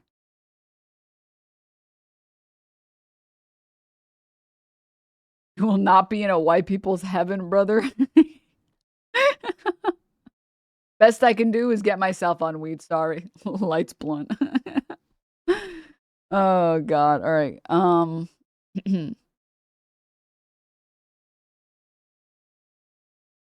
Anyways, the article is more of the same. Just talking about how unsurprisingly, having your FBI director be drunk all of the time is kind of not a great idea. And everybody's mad about it and he doesn't show up to work. That's just more of the same and people being like, dude, Can we not have DUI hires? Please? Please. Okay. All right. Besides that, I gotta enter this story. This just happened this morning. What do we know as to what's happening right now in the Strait? Yeah, interesting as well, listening to the president saying that he's not going to be held hostage by Iran. He did say that he thought things were going along well. I think everyone thought about 5 or 6 hours ago. Since then, the Iranians have appeared to attack 2 shipping vessels in the Strait of Hormuz. One tanker just off the coast of Oman, so very close to the Strait of Hormuz, said 2 IRGC Iranian gunboats came at it and didn't talk to it on the radio, literally opened fire on this tanker. The crew and the vessel are reported safe. And then about 2 hours later, in the same area, an unidentified projectile hit a container ship. Some of the containers damaged. No fire, no environmental damage. But this comes just hours after the Iranians said they were reversing their opening of the Strait of Hormuz. We've heard a lot of pushback from hardliners in Iran saying that that move essentially was too soft and that they are not responding well to the fact that President Trump said that the U.S. blockade would remain in place. Iran accuses the United States here of not following through on its obligations on the ceasefire. So we've gone from a point of early this morning where things looked like they were moving along well, talks getting close, people talking about potential of talks here in Islamabad in a couple of days. Iranians upping the ante, and I think perhaps that gets to what the president said. He's not going to be held hostage, and he said he's expecting an update on the situation later today. Nick, how much of this has to do with the situation in Lebanon with Israel, or are these events concentrated based on concerns over the Strait itself? Absolutely. The Iranians opening the Strait of Hormuz was based on the fact that they saw President Trump and the Pakistani negotiators, the field marshal here, Munir, get this ceasefire in Lebanon. That was a big part of moving. Whoa. I thought Iran had no more anything to do with anything because Trump trumped them into Trumpiness. Yeah. I remember people yesterday were like, I don't know, I feel like this is like an L for Iran for them to be like conceding to the United States and opening the Strait. But the thing is, Iran has still had the same position, which is what I was saying yesterday. Iran has had the same position they've had all month for the past 38 or 40, I think it was 38 days. If they get what they want and they get the respect that they're asking for, they are happy to reopen the Strait of Hormuz. And every time the ceasefire drops and every time Israel violates it, they're going to reclose it. Like, it's them showing we are down for diplomacy. We are open to being diplomatic. The JCPOA wasn't just for funsies. We followed through on all of that. We would like to have a non-adversarial position towards the United States. And the moment you guys won't renege on your duties, on your side of the agreement, we are happy to reopen the Strait of Hormuz. Any and all ships are welcome to go through. But you can't just make us do that and get what you want and fill up your fucking tankers and ignore our demands and ignore our requests. Nuh-uh. Diplomacy is when America issues ultimatums and everybody obeys. Damn it. Things forward. But the Iranians, they then did a quid pro quo. But this all makes sense because Iran has been, from day one, very, very careful about responding, unlike America. Responding with caution and responding by doing what they said they were going to do. Nothing less, nothing more. Hey, if you guys fire at our oil, we're going to do X, Y, and Z. Hey, if you guys go to war with Lebanon and continue your invasion, we're going to close the Strait again. And so on and so forth. And unlike the United States, which all of the reactions from the United States and from the axis of Epstein are completely unjustifiable and always extreme. That's the word I was looking for. I was like, what the fuck? I'm like looking for a particular word and was like, not, I was like blanking on it, but proportional. The U.S. has not been proportional. The U.S. and Israel have never been proportional. I mean, look at Gaza. You're going to tell me what happened in Gaza was proportional? That was a proportional response? Fuck off. Literally fuck off. So it makes sense that Iran, even if they don't think it's fair, they understand that their responses have to be proportional if they want to win any public ground on this issue, which is why they've all been, every single response from Iran has been proportional. And honestly, I would say less than proportional. Being in the middle of diplomatic talks twice, and then having your infrastructure destroyed, having your bridges destroyed, because they were carrying weaponry. Oh, famously, roads are never used for civilians and military. The military has its own roads. Everybody knows that in every country. Every country's got the normal roads, and then you got the military roads. Oh, fuck. Oh, fuck off. If they've shown remarkable restraint, if anything. Yeah, so the reality is, like, Iran knows that they have to be reasonable and show restraint. Okay, so what is your complaint? USA or Israel? What? I don't understand your chat message, huh? It's a partnership between nations. Both, huh? LOL, dude, you have no clue about combat. You know, diplomatic relationships and diplomatic talks exist outside of the topic of combat.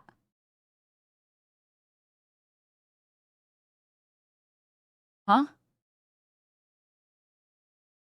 You good? When people talk about combat, but never have been, interesting. Oh, it's the combat understander. Sorry, this guy. How are you making things better by saying fuck ICE? I'm going to be very honest here. I don't even think you know about combat. It's John Combat. Clearly, you've never been dishonorably discharged for beating your wife, so you wouldn't get it. You wouldn't understand it. Oh my God. So funny, dude. And open the Strait of Hormuz because, of course, they wanted that ceasefire in Lebanon. They thought there'd be a positive response from the White House. Guys, the ultimate sign a chatter has won. When they give up on typing sentences, they just post the lol emote. That's what they're saying.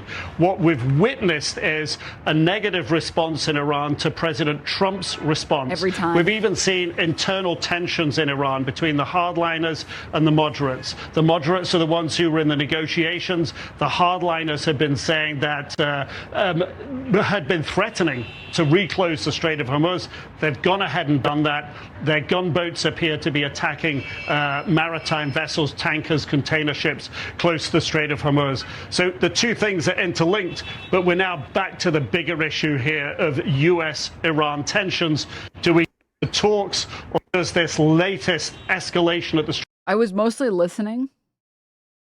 Sometimes, I don't know if anyone else experiences this, when you watch and listen, sometimes it's almost harder to pay attention. I have no idea if that makes sense to anyone, but I was just listening. I looked at the screen. The guy on the left is so locked the fuck in. Oh my God, dude, stop. Strait of Hormuz, does it scuttle all of that? Stop. The president said that we'll know more later today, and I imagine that will be the case. Nick Robertson in Islamabad, thank you for that report. This latest escalation could mean big issues for oil and gas prices. So let's discuss now with Yahoo finance correspondent Ben Worshkel. Ben, good morning to you. Obviously, the impact, the consequence of these Iranian gunboats firing on a tanker go beyond that exchange. It's the chilling, as Nick said, of any willingness of any of the other companies to send their vessels through. Fit this piece of the puzzle into what has been clear as mud over the last 24 hours about the Strait of Hormuz?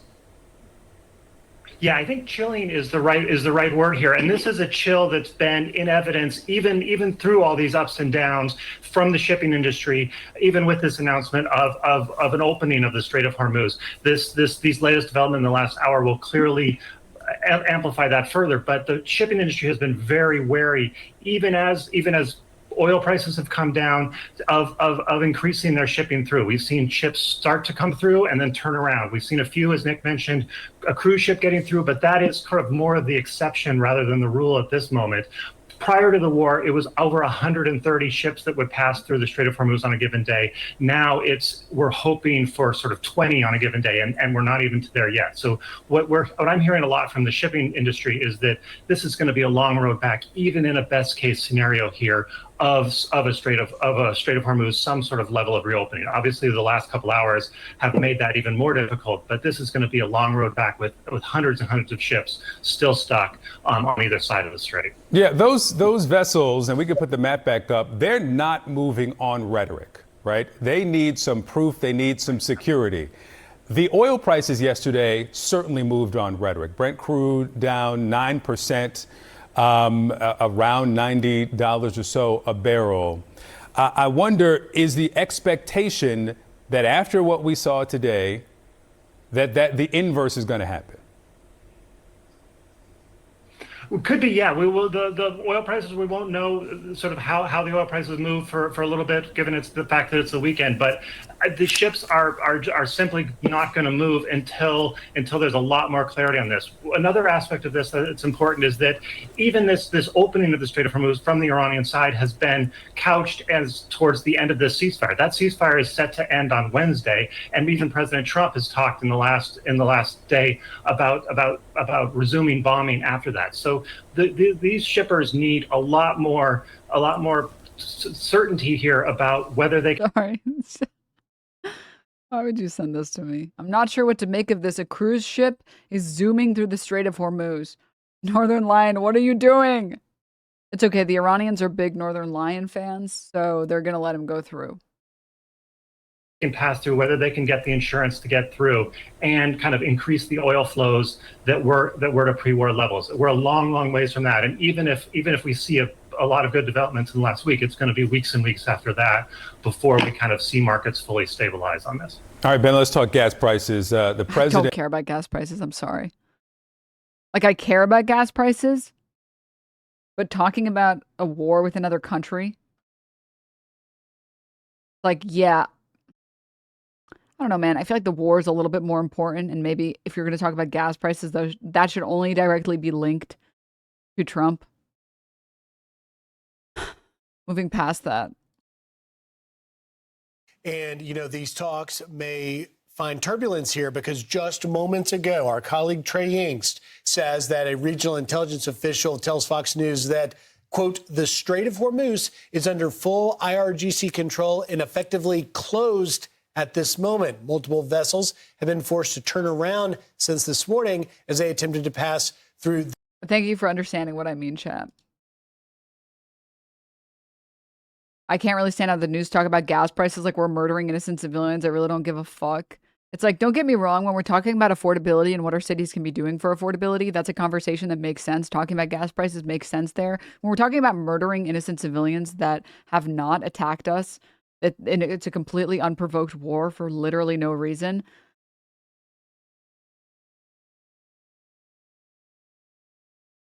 There's a hierarchy of importance. It's like, guys, what you could do that would make the gas prices go down?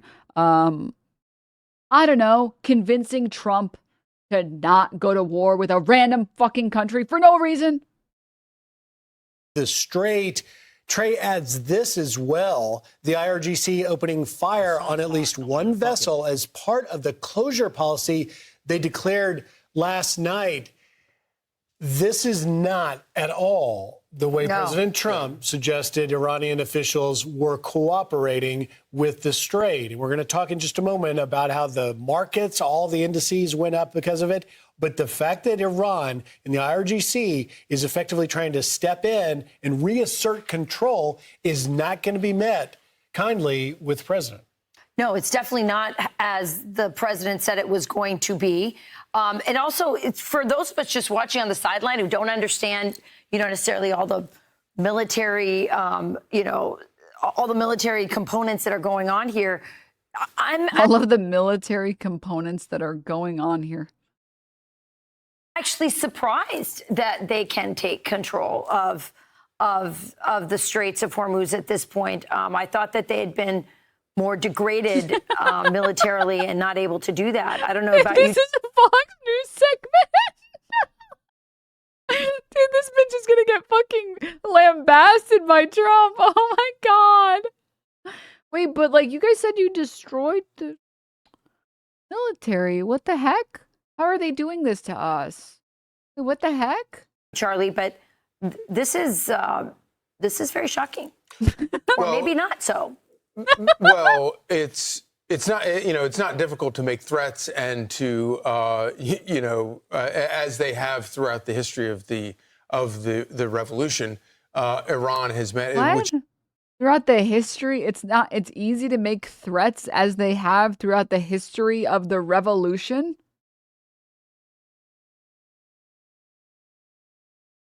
Which is why we are the only reason they have any power is because they're willing to do whatever it takes to bully people into being afraid to pass through there. But what the thing? And the only reason they have any power is because they can bully people. Not just the U.S. What the fuck are we doing?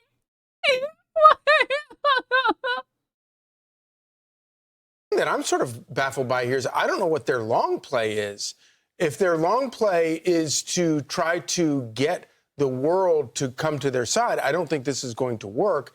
If anything, this is going to pressure countries that have been a little bit reluctant to get involved, but I don't think it's going to be to get involved on their side.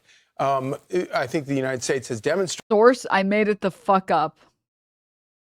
A far better and fairer ability to keep international waterways open for all people for free and fair trade. And Iran has done the exact opposite. So I don't really know. Luckily, the U.S. has a great track record on making sure other nations have free and fair trade.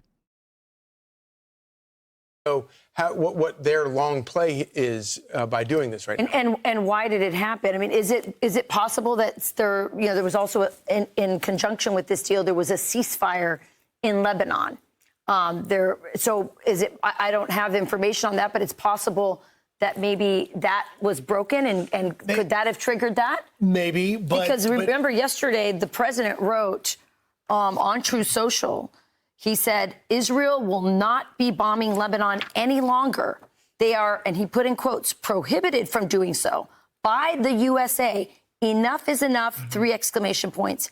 Thank you, President DJT. So, I mean, I don't know if this has anything to do with that, but that's a pretty strong statement to say publicly to Israel. It is, but to go back to a point you were making just a moment ago, Rachel, about Iran taking control of the Strait, that's important. Because Iran did not, before the war started, ever have control of the Strait. For the reason Charlie's mentioning, every strait on the planet under the UN's Convention on the Law of the Sea says no one controls it. And yet we have seen it. And in this statement from a regional intelligence it's okay, they just need to rename it as a canal.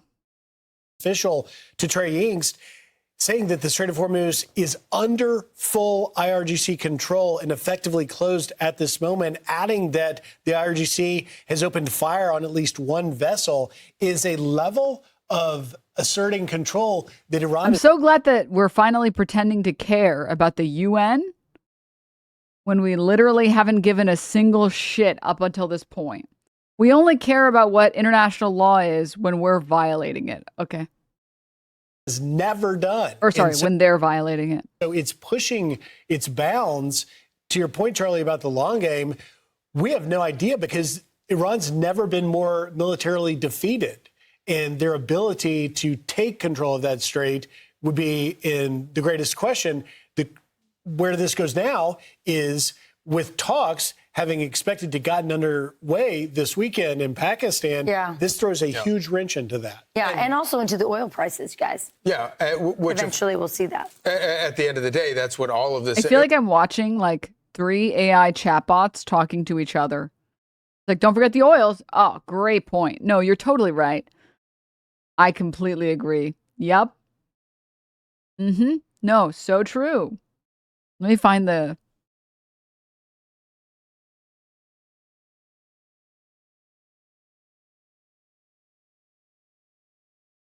Hold. Worth it. Talk is extremely condescending and fucking annoying, and it makes me not want to use you because there's some kind of like annoying pattern. I really appreciate your honesty, and I'm truly sorry if it's been frustrating. I definitely want to make sure you feel heard and comfortable. I'm here to adapt and improve, so thank you for letting me know. Let's keep things as comfortable as possible for you. Of course, and honestly, no frustration here at all. I'm just glad we can shape the vibe so it feels right for you. So we'll keep it fun, light, and super comfy. Just let the whimsy flow. Absolutely. Absolutely, that sounds perfect. I'm all in for making it a great experience, and if there's ever anything specific you want to adjust, just let me know. We'll Absolutely. keep it fun and easygoing. You got it. We'll keep it fun and easygoing all the way, and anytime you want to tweak or just a little extra sprinkle of something whimsical, just say the word. Absolutely. I'm here for it. We'll keep it light, fun, and whatever vibe you're in the mood for, just let me know, and we'll keep the good times rolling. Absolutely. That sounds like fun. Just keep the good vibes rolling and have a nice, easygoing time. If you want to shift gears or add a little extra flair, just let me know. Absolutely. You got it. I'm and if you ever want to add a twist or change things up, I'm always here and ready to roll with it. Absolutely. Same page. I'll be here to keep things flowing and add any twists or changes whenever you like. Just say the word and we'll keep it all nice and lively. Absolutely. Keeping it dynamic and fun. Just let me know anything. You guys break it up, guys. Break it up, guy. That's what I feel like I'm watching. And don't forget about the gas prices. Absolutely. The gas prices are going to go all the way up. Absolutely. We have to talk about the gas prices. It winds up being about is about the economy, and it is the one piece of leverage that Iran has for 99% of the rest of the world.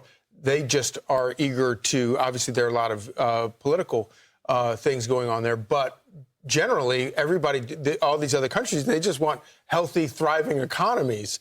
And Iran is using their ability to infringe upon that to mess things up. And of course, if President Trump plays all of this out, to him, he views this as a tremendous economic victory for the United States, because that is part of the America First agenda that he's been talking about. Want even more Fox News on YouTube? Become a Fox News Patriot today. Click join to find out how. What are these what is this soundboard? Why is he, Brian Kilmeade, why are you so far?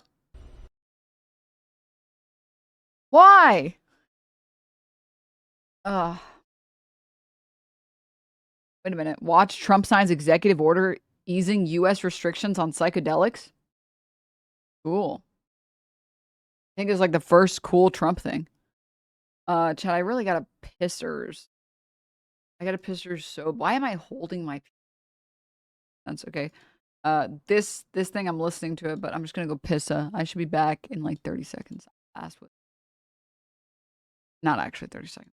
Questions on Iran, I know that, but this is such an important subject that I'd rather let this just speak for itself. And we'll be talking about Iran later. We have very good conversations going on. It's working out very well. They got a little cute, as they have been doing for 47 years. Nobody ever took them on. We took them on. They have no Navy. They have no Air Force. They have no leaders. They have no nothing. Actually, their leaders it is regime change. You call that enforced regime change. But we're talking to them. They wanted to close up the Strait again, as they've been doing for years. And they can't blackmail us.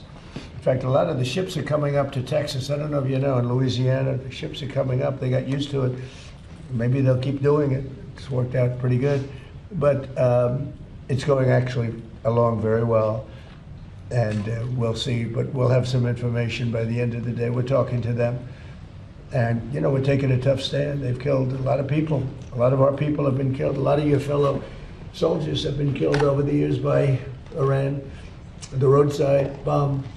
Soleimani, I killed Soleimani. Thank you for that. He was making the explosive form penetrators. They're making them in Iran, bringing them to Iraq and blasting through the vehicles. Well, he was the father of the roadside bomb, essentially, and he killed a lot of people. And when you see soldiers or others, but soldiers generally walking around with no legs, with no arms, a face that's been smashed, that was Soleimani, that was Iran that did that. So we have a much different view on it than other presidents. They've gotten away with murder for 47 years. They're not getting away with it anymore. Does anybody have any questions with the great professionals, please?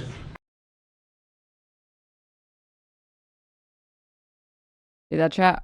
Real water droplets. Real. Yeah. Well, and bro, dude, I just washed my hands, man. What the hell? Fake news. That's piss on your hands. God damn it. No, it'd be orange, man.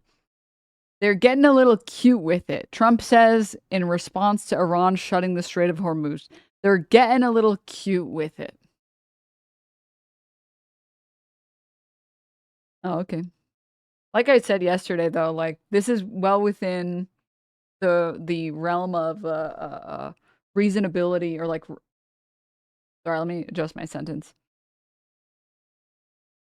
When I saw that they had made an agreement for a ceasefire and for reopening the Strait of Hormuz for 10 days, it was like, first of all, the fact that it's not a permanent, lasting ceasefire should speak for itself. And second, this has been around strategy so far from day one of this conflict, which is, hey,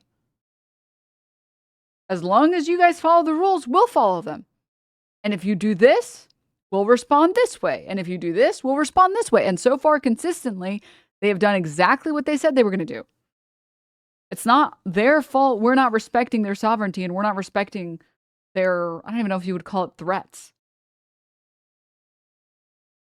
As soon as we get all the details, it was clear nothing had actually changed. Yeah. But of course, Iran is going to take every opportunity that they can to get a ceasefire or to get like a resolution. They don't benefit from being in a conflict, or like they don't benefit long term from being in a multi-year or God forbid over a decade long conflict with the United States. Well, to hold a grudge over fallen soldiers, they should not have been there in the first place. I mean, I think it's okay to hold a grudge over fallen soldiers. I just think that the blame should be placed on the person that deployed those soldiers when they shouldn't have been there in the first place, and they're defending. Why our freedom is not over there, man. God forbid a sovereign nation protect their sovereignty. Yeah, I mean, I think it's worthwhile to care about the people who are losing their lives, the Americans who are losing their lives elsewhere, because our fucking president is a psychopath that doesn't value human life. We should be mad at the guy. Yeah, we should be mad at the guy that said, "This is a risk I'm willing to take. I'm willing to let all of you die if it means that I get to win." And by win, I mean declare I've won after I've murdered hundreds of civilians, after I've murdered hundreds of troops, then I have won.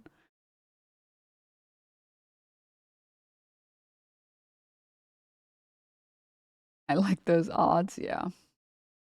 Only one country is ever allowed to defend itself. Oh, you're right. You're so right. You're so fucking, it's so true. In 1987, we shot down a passenger airplane over the Persian Gulf, killing nearly 300 civilians. You don't understand that was different. When the U.S. does war crimes, it's totally justifiable. And when any other country does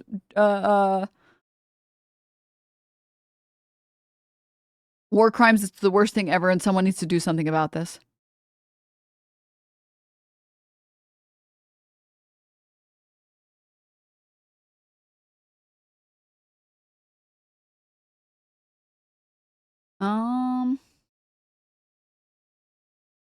Hold up. Yes, yes, yes. Oh, Donnie. You're a proud Democrat. My simple timeline of the ceasefire from memory. Iran agrees to open the Strait if all fighting stop. Israel decided that they were excluded and kept going. Trump blocks Iran's ports. Lebanon ceasefire. Iran agrees to open the Strait. The U.S. keeps blockading Iranian ports. Iran closes the Strait. Israel and the USA broke out of the deal. All firing stopped and the Strait being open for all. I mean, again, the U.S. caused the Strait to close in the first place. And because they refused on principle for some bizarre reason to condition aid to Israel and allow Israel unconditional aid regardless of what territories they would like to take and build settlements on, i.e. southern Lebanon.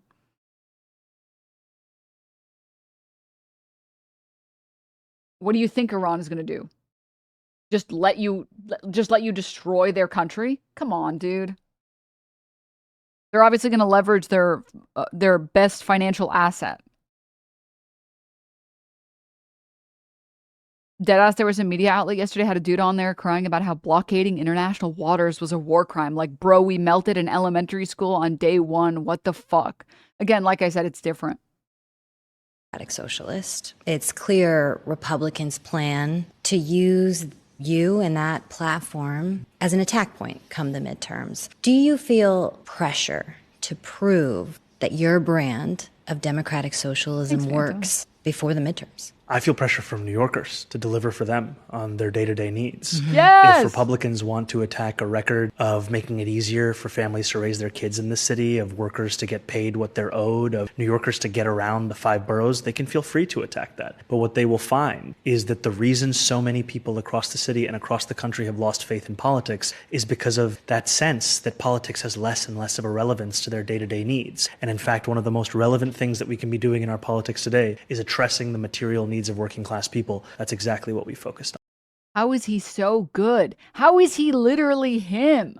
What I'm asking is, whether you like it or not, you have been made to seem like a boogeyman of some kind from the Republicans, especially when you were running. So do you feel an added sense of pressure nationally because of the face you've become of the Democratic Party and specifically the progressive part of this party? I'll be honest with you, I don't let myself think too much about what Republicans seek to portray me as. The power of an ideology is judged in the worth of its delivery. Delivery, at the end of the day, is every single thing that we want to do. It's why I spoke on Sunday about pothole politics as a way we describe the work that we do. Because for a long time, Republicans have sought to describe themselves as being driven by the needs of working people, when in reality we've seen a chasm in what they've actually delivered for those people. I mean, look at the war in Iran today. We're talking about a federal administration that has spent close to $30 billion. If only every Democrat was like this, we would have heaven on earth. But instead, we have fucking Chuck Schumer and Hakeem Jeffries and all these other fucking sacks of shit. $1 billion, killing thousands of people at a time when working class people across this country cannot afford the bare minimum. To be told that a city-run grocery store is implausible, but spending more than $500 million a day to kill people in Iran and Lebanon is not only plausible but necessary. It speaks to a broken kind of politics. And what We don't have money to pay for your health care. We don't have money for this child care. We don't have it. You have to DoorDash. You have to DoorDash as a grandma. It's the Yeonmi Park meme. In America, they don't have money to pay for healthcare or cancer treatments, but they have money to bomb you. What we're showing is that we can put forward not just our principles, but also the practical impacts of this work. We can deliver universal childcare and change 6,700 catch basins. We can take on bad landlords across the city and start to repave more than 1,000 miles of roadway. We can do all of these things where we've been told in the past you could only do one. Has the war in Iran had an outsized impact specifically on the economy of the city? Yes, the war in Iran has had an impact on the economy of this country. And even more than the economy, it's had an impact on the people. Fucking thank you. Thank you. God, he's so on message every single day, every second of every minute of every hour of every day, man. He is just on message. That he's capable of speaking in a way that has some fucking humanity, that has some fucking empathy, dude. He's too fucking good. He's just too fucking clean with it, dude. Fuck. Are you moving to Zohran Abad soon? I want to do the woke Sharia, Hajj and visit, dude.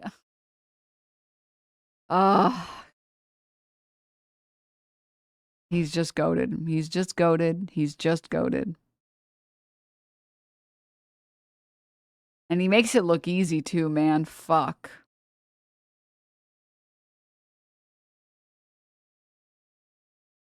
Dude, what? I didn't even peep this. I think I saw someone say it earlier, but I kind of didn't recognize Joe Rogan.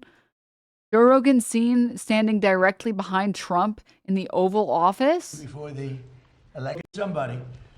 Good to have you. Joe Rogan is a fantastic person. We did a little interview before the election. We had over 300 million people. And I said, oh man, I hope Kamala doesn't do it. And she didn't. He wanted her to do it, but she didn't. Someday Joe's going to explain why. I could tell you why. But along with many other, because she didn't want to. Is this why the psychedelics were decriminalized? Because Joe Rogan was like, bro, you got to try DMT, man. With many other veterans, and I just want to thank the people behind me are outstanding. Somebody.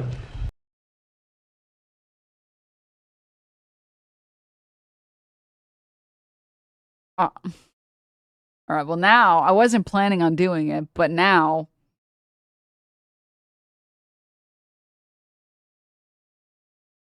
I want to tell everybody how this happened. This title is crazy. Breaking Trump signs executive order on psychedelic drugs with Joe Rogan as Iran shuts Hormuz. I sent President Trump some information. We have a gigantic opiate problem in this country, obviously. In 2024, more than 80,000 people died of overdoses. It's a By the horrible way, the executive order is a total nothing burger. I'd have to read it. number. And there's more than 5 million people that are addicted to opiates right now in this country. With one dose of Ibogaine, more than 80% of people are free of that addiction. With 2 doses, it's more than 90%. I sent him that information. The text message came back, sounds great. Do you want FDA approval? Let's do it. It was literally that quick. These drugs are illegal. I wonder what RFK thinks about this. I would say that he doesn't like it because, you know, RFK thinks that you should just like drink sewer water and raw milk or whatever. And he looks really uncomfortable. But unfortunately, he kind of always looks uncomfortable. So. Not because they're harmful. They're illegal because of the 1970 Controlled Substances Act that was passed by the Richard Nixon administration. They did it to target the civil rights movement and the anti-war movement. It's not because these drugs harm people. And for 56 years, we've lived under those terrible conditions. We're free of that now. We're free of that now. Thanks to all these people that we see next to me, and thanks to President Trump. I like how he was going to say, God, RFK is so weird. Fuck. Dude, RFK makes me so uncomfortable. He's going to say something and then he stopped. You think he's already, I was going to say, they should give him a booster seat to stand on, but I think he's already standing on a booster seat. Booster step, I guess. We all respect Joe, and he's a little bit more liberal than. That's okay. I have a lot of friends that are liberal. Dude, what is wrong with RFK? Oh my God. Look at him putting his hands in his pockets and then taking them out. Oh my. We all respect Joe, and he's a little bit more liberal than. That's okay. I have a lot of friends that are liberal, but Joe. So uncomfortable. It's making me uncomfortable. Is an amazing guy, and he wrote me a little note about this, and I had it checked out. I didn't just do it. I had it checked out. I went to Bobby and Oz. I went to some of the people that work for you, real pros, and everybody came back with the same answer. You know, normally they'll come back, because this happens a lot. I have a couple of them like that, where they're not sure. It's like, you know, it goes 2 ways. This thing, everybody thought it was incredible. And I told Bobby, I said, Bobby, let's just do it and get Oz involved, and it's going to get done so quickly. And you guys did a great job. Would you like to say something else? Mr. President. Dude, now I'm stressed about Ibogaine. If everybody was on board, if all these ghouls were on board, now I'm like, what's in that shit, bro? What does it do? Make you fucking explode? Oh I my want to thank God. Matt Zohran, who's hiding in the back there, who actually on Sunday wrote a draft for this. You already thanked Heidi and Kelly, but Susie Wiles makes everything run here. This was an unimaginable task in 1 week to be able to go from a series of connections and communications with Joe Rogan through the honey badger of them all, Bobby Kennedy, who said, we're not going to stop. We didn't start calling everyone down the pike. Steph Spear's been involved, and Chris Klump, who's been doing a fantastic job helping run everything in great efficiency, made something. And I just want to emphasize this. This is an entire paradigm shift away from a one-day-a-pill model, which has failed so many. And to the many who are drug resistant that Joe just spoke to, this offers them a way of getting out of that rut. The question now is, can we study why it works to understand it better, to use it better? That's what Jay Bhattacharya is going to do at NIH with major funding support, perhaps some ARPA as well. Marty spoke eloquently about the FDA's accelerated pathway for this. And then we're going to, when we learn more, figure out better ways of getting access to these products through our healthcare system. But this is an extraordinarily exciting day, and it would never happen if the president just would not take no for an answer. He called on the way, Joe, to the fight on Saturday. And I like how the camera is not moving to show us Dr. Oz. Not even the cameramen like Dr. Oz enough to show him speaking. It removes a lot of withdrawal symptoms for opioids, often the biggest barrier to getting off. I mean, I have not done any research on this drug, so I can't comment on this drug, but I do know that like a lot of psychedelics, because we understand so little about them, because they are such restricted substances that even doing studies and research on them is basically fucking impossible. Getting grants for research on restricted drugs is really difficult. But I have read like a lot of research that shows that for whatever reason, which again, we don't understand very well because brains are really complicated, a lot of psychedelics have very like, they have like a reset property to them. I don't know anything about this one. So again, like I said, I can't comment on this one. So yeah. Like, have you guys seen the research on like Shrooms have like, I think it's like 80% or like maybe even higher, 80% of people trying to quit smoking who try Shrooms quit smoking, and their reason for quitting is, I just realized it was fucking stupid that I was smoking. Like, why am I doing that? It's like not even good for me. And actually get off of it. Actually, like, break their nicotine addiction, which is kind of cool. Shrooms make you based. Again, like I said, I don't know enough research on this. And a lot of this stuff is still very, because there's so little research on it because they're restricted substances. And they should be studied. I mean, I've seen recently like ketamine in very, very small doses can be helpful for treating depression. And there are, I think, facilities today in the United States that have been like, I don't know if it's considered microdosing ketamine, but really small doses of ketamine. And they've shown to be promising. They've shown some promising results. I've done some ketamine therapy. I think a friend of mine did some, and they said that they felt like it made a difference. But I mean, again, like a lot of this stuff, a lot of the research on this stuff is so new. So I don't think it should be marketed as like, we're going to cure every single opioid addiction. We're going to cure every single thing by saying like, we have a new drug we're going to sell you. It's like, huh? Now I feel like it doesn't work and you're just selling me garbage. What the fuck?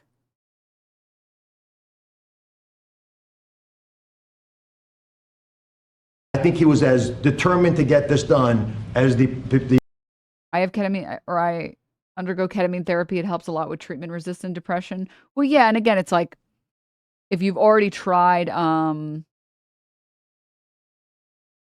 yep, totally agree with you. This is basically my stance on any types of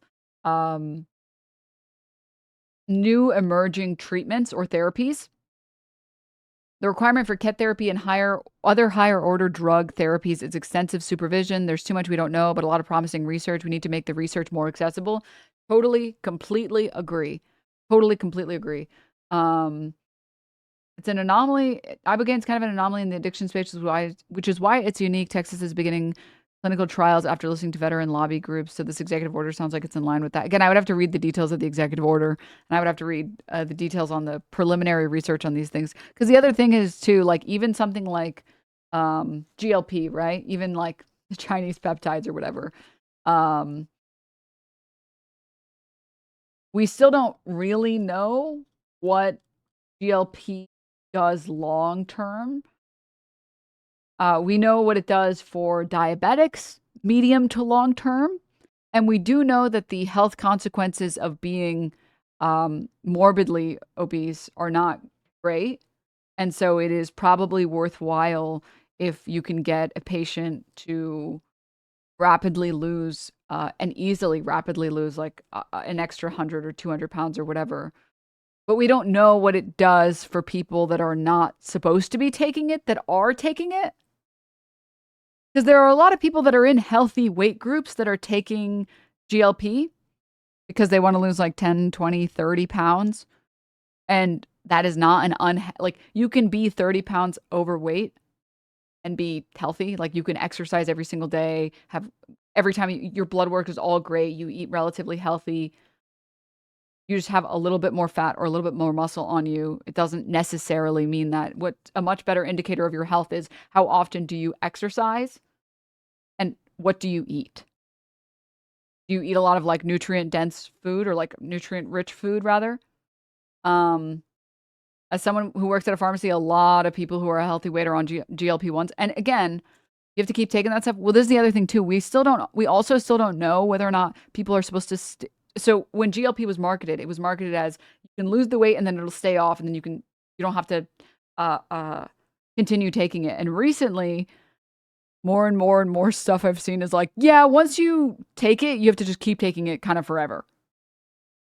Otherwise, you're just going to regain the weight. Probably because your body can have like an extra few pounds on it and you can be healthy. Like you are way more, also the science on what even is overweight is pretty garbage. Again, that's why like the other metrics are way more useful. Like what does your blood work look like? How much visceral fat, the fat that sits between your organs, how much visceral fat do you have? Those are much better metrics of your health. Do you do any strength training? Do you do any cardio? You can be a healthy weight and eat nothing but garbage. And when I say garbage, I mean like you only eat like candy. And you only eat candy and like the worst fast food imaginable, like Jack in the Box exclusively, right? And you never ever work out. Like you are not doing well probably. Even though your health, the weight on the scale suggests that you're in a healthy weight. It doesn't actually make you healthy, right? I mean, yeah, do you think Asmon is healthy? I'm going to guess no on that one. I don't know. I'm going to guess no.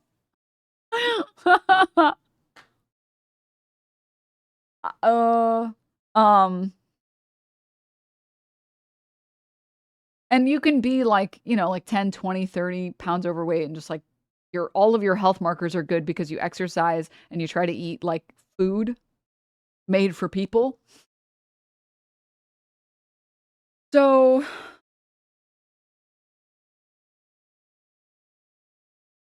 even GLP, which, it's a person-to-person decision. It does seem like people who otherwise, for the purpose of health, shouldn't be taking it are taking it. And we have no idea what those long-term effects are going to be. We just genuinely, again, don't know.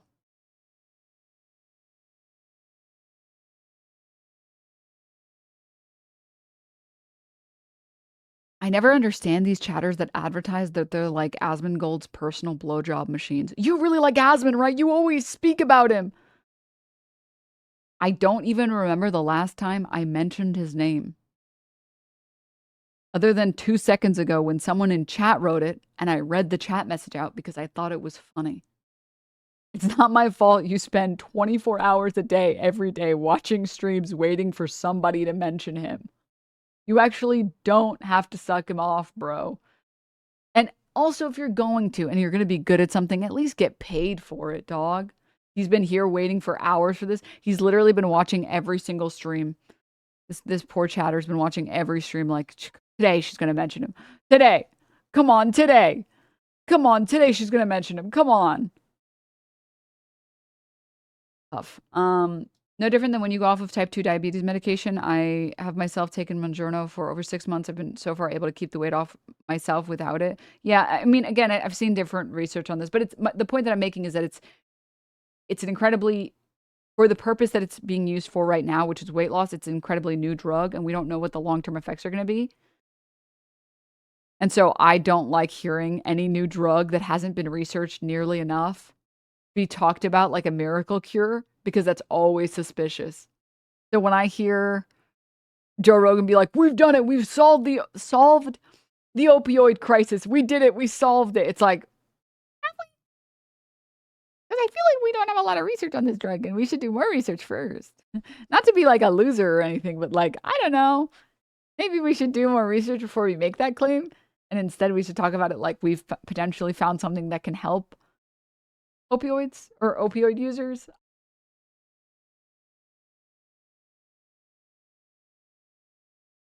Literally the conversation we've had in the pharmacy since the boom in Mounjaro and other pens. Yeah. They want experimental drugs, but not vaccines. Make it make sense, dude. Ugh.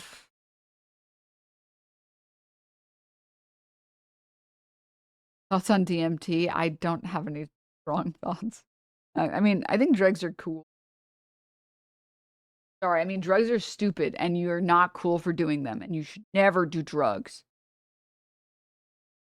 I think drugs are probably, I don't know. I feel like, I think the drugs are okay. I don't know. I think some drugs are probably less cool. Like, which is the one that you, Whippets? That's such a lame drug, dude. I'm so sorry for anyone who's dealing with an addiction. But like, what a loser drug. I'm so sorry. I apologize. I do. And I really, really apologize. I'm just saying, imagine Breaking Bad, but Jane was addicted to Whippets instead of heroin. Minus 50 aura. Holy shit. And I'm right, though. And I'm right. You can say what you want, but I'm right. I'm literally right. It's just not a cool drug. It's just not. It's not. You say this in front of my balloon? Lamest drug is Jankum? What is that? I don't even know what that is.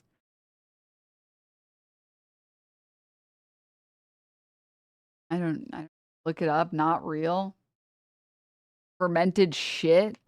Ugh. I understand I said I was going to talk about Ethan Klein today, but like, come on. Not yet, man.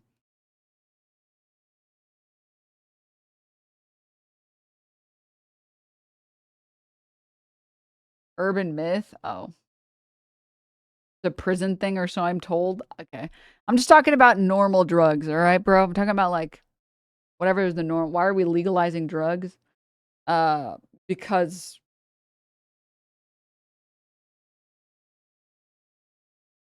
I don't know.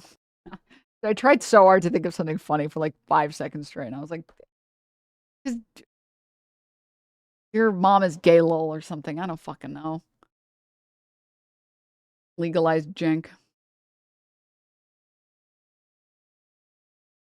Because not all drugs are the same. I'm very biased because I feel like a lot of the people I've met who do drugs are kind of cool and fun to hang out with. I'm like, dude. It's just sad because then there's like, it's like such a thin line between person who does drugs that's fun to hang out with to person who is horribly addicted to a particular drug. It's like, ooh. Ooh.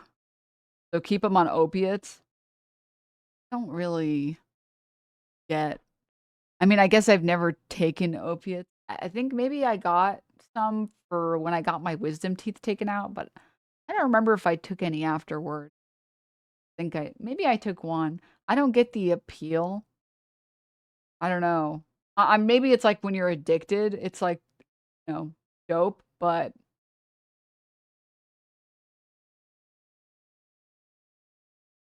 you still got them? Yeah. But then I think, like, maybe I didn't take them because the doctor was like, they're gonna make you super constipated. I was like, guess I'll just be in pain then. Okay. I guess I'll just be in pain. So I actually couldn't tell you. I don't remember. Conversation is actually talking about drugs. Like it's kind of tame. Doctor should have gave something to fix that. Some prune juice. I think I had like laughing gas once. But again, it's like, I don't know. Also, you probably shouldn't take any drugs, actually, if you are an addict or have any addictions that run in your family. Not to post the meme of like, I'm no offense to those who are that thought they were wiser than the council, but I'm wiser than those guys. Maybe even wiser than the council. But yeah, I mean, I when I was younger, I was like, everyone was doing the nicotine. This is when like the nicotine vapes started getting huge, and I was like, sure, I'll try it. And then I did it for like a month, and I was like, everyone else got super addicted to the nicotine, and then I was like,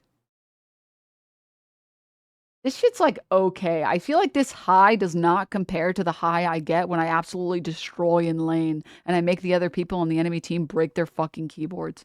That is way more fun. Or when you rage bait a teammate so hard that they start screaming into the microphone and yelling every slur so you get to ban them. And then you get a message from the game saying, this person has been permanently banned. Like that high is so much better.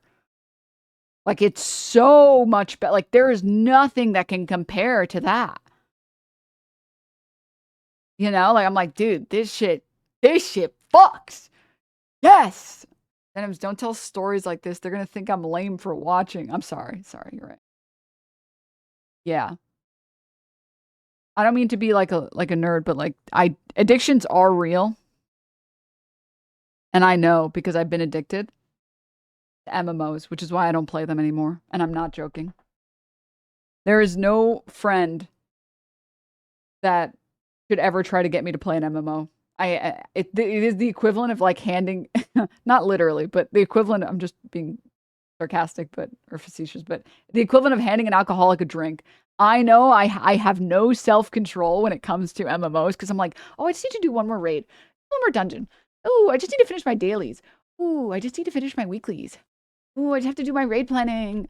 It's like it scratches the part of my brain, and I at my worst, I swear I was like clocking in like it was a fucking full-time job, 12 hours a day. Like, and I've told my friends, my close friends, I'm like, never let me install one. And I almost broke because they said they were relaunching like MapleStory Classic. And I was like, and I was like, I went to my friend who's like, I guess my sponsor for MMOs. And I was like, dude, I really want it. And they were like, no, don't do it. Don't do it. I was like,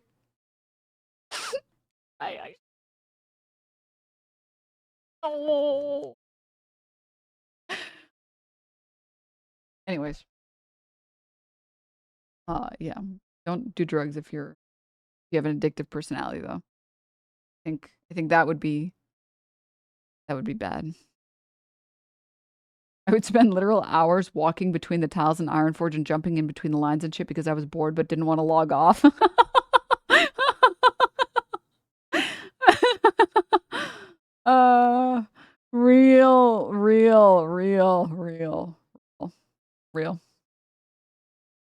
Real. Okay. Where was I? Oh, all right. Yes. So, as I told you guys yesterday, I made plans with friends, if you can fucking believe it. What the hell? But I'll keep you guys posted on it. So I have one more story that I have to get to today before I have to go. But what? Real one? Socializing? Yeah, but it's kind of a long, maybe long, but it is. Yeah, the lawsuit update. Let me pull this up. Let me pull this up. So, this one?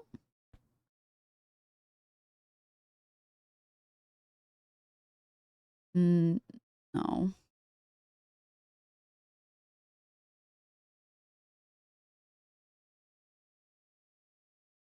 This one? No. All right, I'm pulling the document up just to show you guys.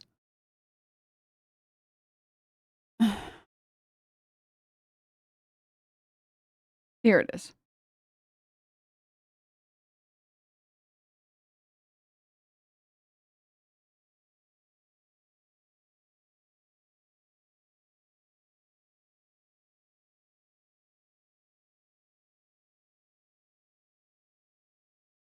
Excellent.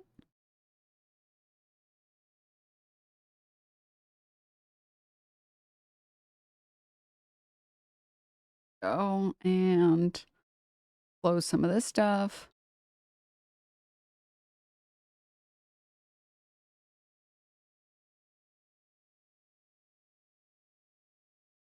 Let me skip this.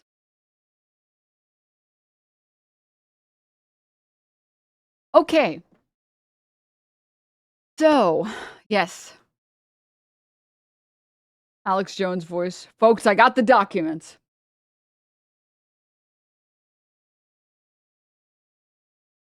I miss the good old times when H3 fans existed. How's the lawsuit, Denims? Huh? How was the lawsuit? Whatever happened to them? I don't know. I have no idea. Great question.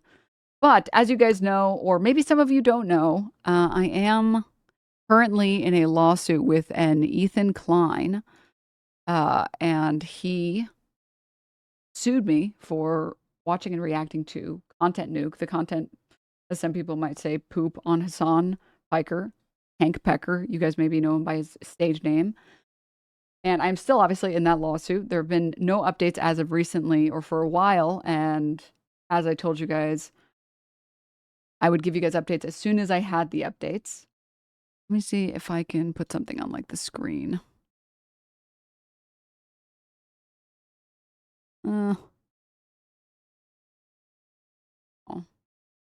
Oh, I know what to show on the screen. Hold up. Well, I want to put something on the screen that matches it.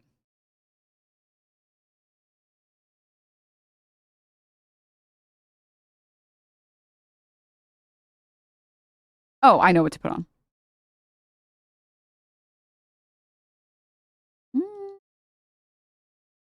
Do I still have this website? Cool. All right. So, yes, Ethan Klein sued me for reacting to his video, the content nuke. This has still been ongoing, obviously.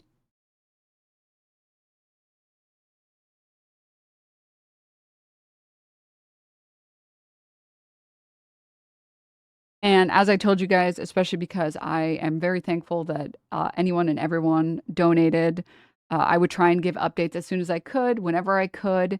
And yesterday there was a very, very big update. Still not resolved. Stop, Russ. No, lawsuits actually take a really long time, as you guys might guess.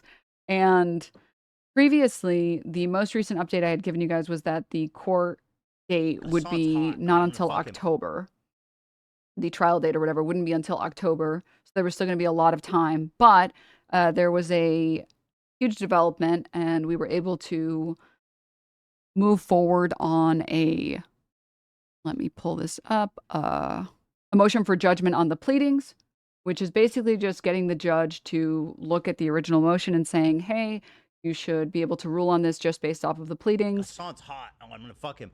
And obviously, as you guys know, I am arguing fair use.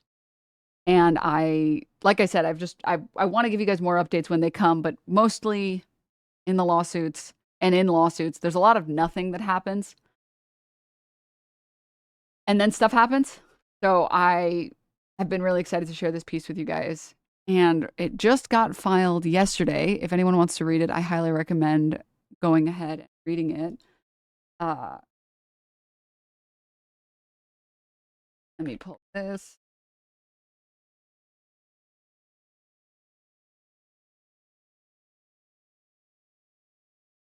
All right. But yes, here it is. It was filed, yesterday. Can you put it in Discord? Yeah, I'll also post it in chat here. So, yes, really cool. If you scroll all the way to the bottom, it'll pull up the motion for judgment on the pleadings. And basically, again, just arguing how my work is fair use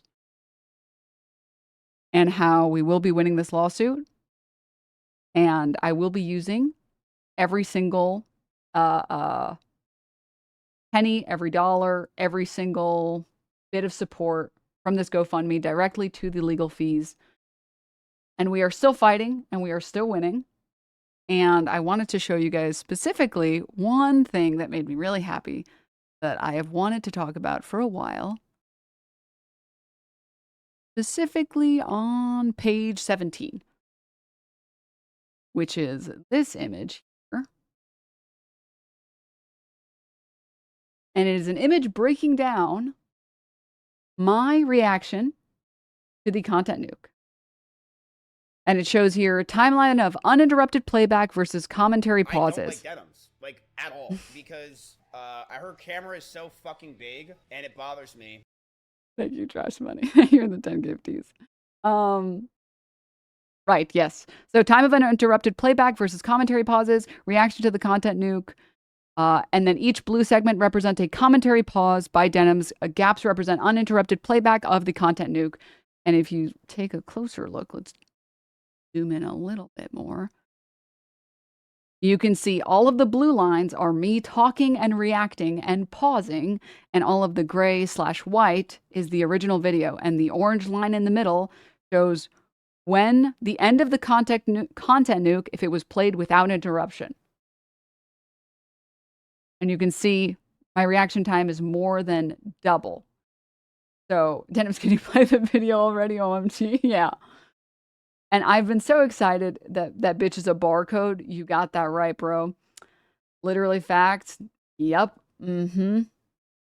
Let's see that graph for XQC's reaction. It's not good. It's not good. But I'm just playing. I was excited to show you guys this. So anytime you guys see some imbecile that's like, sitting there breastily isn't reacting.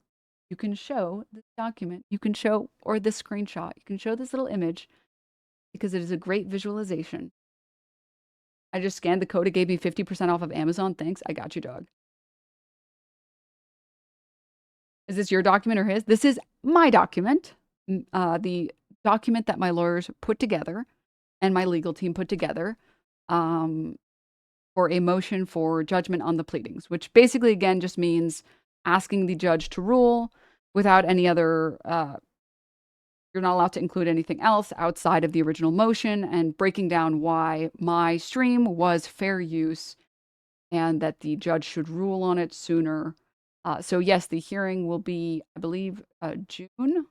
I don't recall the exact date. I want to say it was June. It's sometime in June. So yes, previously we would have had to wait till October for a potential trial date, and now we actually have a way sooner date, and a judge will be ruling on this way sooner, which is really, really exciting. So yes, you have to pay legal fees every month. I mean, anyone who has a lawyer does, but yeah. So I did want to say, you know, I really do appreciate all of the donations, and I really do appreciate all the support. And I've wanted to give you guys more updates, but it's hard to give you guys updates when sometimes nothing is happening. And sometimes stuff is happening, but, you know, I just have to wait until the court documents are public. I highly recommend people go ahead and read through it. It is very informative. It's really long, so I don't want to sit here and read through every bit of it, but it's great. So highly, highly recommend going through. And obviously, if you guys can I donate, don't like Denims, like at all, because her camera is so fucking big and it bothers me. so true. But yes, if you guys can donate, and if you guys can support me, it really means a lot. Like, I really Hassan's hot. Oh, I'm gonna fuck him. would not be able to do this without you guys. I really, really do appreciate it. Send link ethankleinlied.com. We'll send you directly to this GoFundMe. If you have $1 or $5 or 10 or 20, any and every bit helps, and all of it is going again directly to the legal fees. So yeah, and I promised you guys, I would give you guys updates as soon as I could, whenever I can, anytime that I can. And I just haven't been able to give any updates because nothing really has been happening. So now finally something is happening. How did you get the court date moved up? Well, it's not that I got the court date moved up. It's that we filed a motion for judgment on the pleadings, which is basically, easiest way to explain it is sort of like asking the judge to rule on it sooner without any other evidence. You're saying this case it should be ruled on with just off of the original motion, just off of the original filing. So yes, means the judge can look through the documents because it's so obvious. Yeah, these are like layman terms and stuff, but yeah. What makes the whole thing take so long? A lot of just like waiting time, and courts tend to be pretty backed up with stuff that they have to get to. So yeah. So yes, link to lawsuit. Oh yes, absolutely. Here you go. You guys are welcome to go through. Like I said, it should be at the very last one if you scroll down. Oh, but yeah, this whole debacle at least got some sound bites. True. And obviously, again, you can spare anything. Do you want it stickied in the Discord? Oh yes, please, thank you. If you can spare anything, I really appreciate it. It means a lot. And again, I literally would only be able to do this because of you guys. So, or I'm only able to do this because of your guys' support and help. Oh, thank you for the 25. Thanks. It means a lot. And I'm really excited, and I am excited to share something with you guys, because there's a lot of time where I feel like nothing is happening. People sometimes will come in and be like, "Oh, that stuff is over, right?" It's like, no, no, it's still going on. There's still more stuff to get to. But yes, and also I wanted to show you guys this graphic that I put together that shows, because I feel like it's a little bit, how would I phrase it? I know it's a sign that people don't try hard enough and are kind of idiots when they say, like, you didn't react at all. You literally didn't react at all. But it's cool to be able to have an image that shows it so clearly. So yeah, anytime you see some bozo being like, gonna lose, imbecile, you can just copy paste this. Be like, actually, no. Actually, no. No, Omega lol. Get barcoded, bozo. Exactly. My lawyer can't do fucking shit. But yeah. So very cool stuff. Very cool stuff. For those who are interested, go for it. Read it. I think we put together a pretty good document. And please know I am constantly wanting to give you guys more updates, because I do feel like I try, or I want to have transparency, the most transparency I can have when it comes to having a GoFundMe, when it comes to raising money for legal fees or raising money for anything.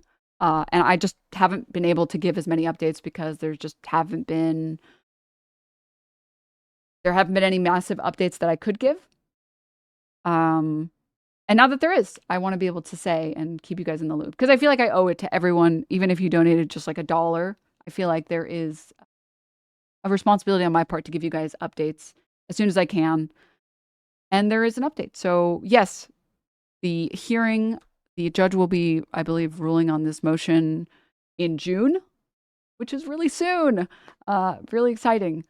And yes, thank you guys for being patient. Thank you guys for sticking through. And now we have this cool little graphic And we got a great document. The Mueller And there will be are even more gone, updates people. soon. There's just a matter of waiting for their response, and then the judge will rule on it. But yes, every bit of, obviously, you know, I don't like Denims. if you like, don't at all, use GoFundMe or her whatever, camera is so fucking big, and it bothers me. Drew, this is the reason I hate Hassan. His camera is so fucking small, and it bothers me. But yeah, no, any bit of help, I really appreciate it. Whether that's like a tier 1, tier 2, tier 3 sub, a prime, or if you could donate directly to the GoFundMe, that all helps. Every bit helps, and I get to, you know, fight this because of your guys' help. So thank you. It means a lot. Contraband, thank you for this 69. Hey, nice. Finally, enough 67, dude. I want to get some 69 around here, bro. All right. But yeah. Yes. Thank you. Thank you. My $5 The Mueller did this. rolls are Yes. gone, people.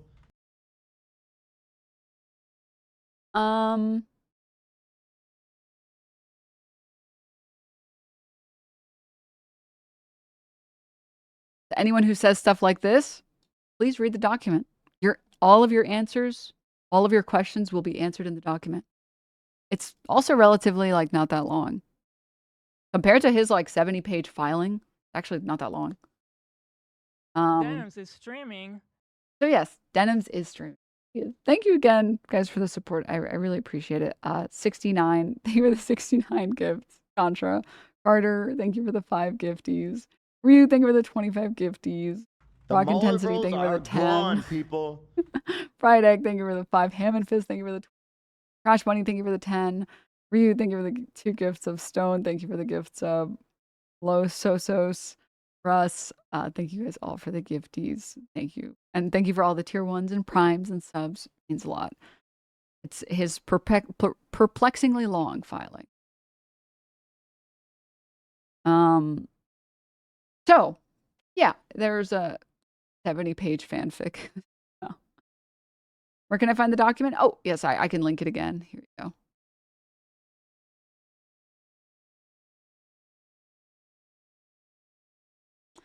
But yes, that is all of the updates I can give. It's not that, it's, in my opinion, it reads, it's the one that, like, if you scroll like all the way to the bottom of the court listener, you should be able to find it. It's this one right here. And in my opinion, I think it reads pretty well. And I think I think anyone can be able to read it. It should be linked also, or sorry, pinned. Yeah, and I want to say, on the topic of lawsuits, I didn't really get a chance to talk about this, but I saw that he's also decided to sue Noah Samson for defamation. I wanted to, obviously everybody already knows how they feel about that situation, right? And man, what a it's just sad. It's just sad and fucking pathetic. But I have to say, I never thought I would say this. I'm going to say something brave and bold, okay? I don't know if you guys remember, the original lawsuit threat made by Ethan Klein was that Ethan Klein and Mutahar were going to work together to defeat the evil that is Noah Samson. And you know what, man? I am going to say something brave. Respect to Mutahar for saying, actually, what the fuck was I thinking? I didn't think he had it in him, and he did. Even if he, had the whole, I'm sort of an engineer. I'm something of an engineer myself. You know what? Respect, man, respect. I saw like the post from him where he said he regrets even sending the cease and desist, and he thought it was stupid to begin with. Yeah, I saw this semi-recently where someone said, like, are you going to sue Noah Samson? And he said, this was actually only like 4 days ago. He said, no, and I have no plans to. It wasn't even a smart move to cease and desist him in retrospect. While I disagree with what he said about me, I think he has a clear right to say it. I also don't want to destroy him financially over a YouTube video with legal fees. And you know what, man? Let me just say, respect. I can disagree with you, and we can have disagreements, and you can make like whatever amount of smear campaigns against me, although I don't think Mutahar's made any videos about me. But at least you're capable of understanding, hey, I make videos about other people that are rude and mean and toxic, and that doesn't make it defamation. And I don't like this suing meta where we just all sue each other because you have a little bit more financial power over a different person. So, you know what? We can disagree. But and you're more than welcome to disagree with me on a million different things, Mutahar. I know I disagree with you, but you get a nice smidge of respect for recognizing how unbelievably, how much of a piece of shit you have to be to sue someone because you don't like what they said about you. So good on him for jumping off that ship. Another betrayal of one of Ethan Klein's closest friends. Isn't that so sad, guys? Why does no one... Why does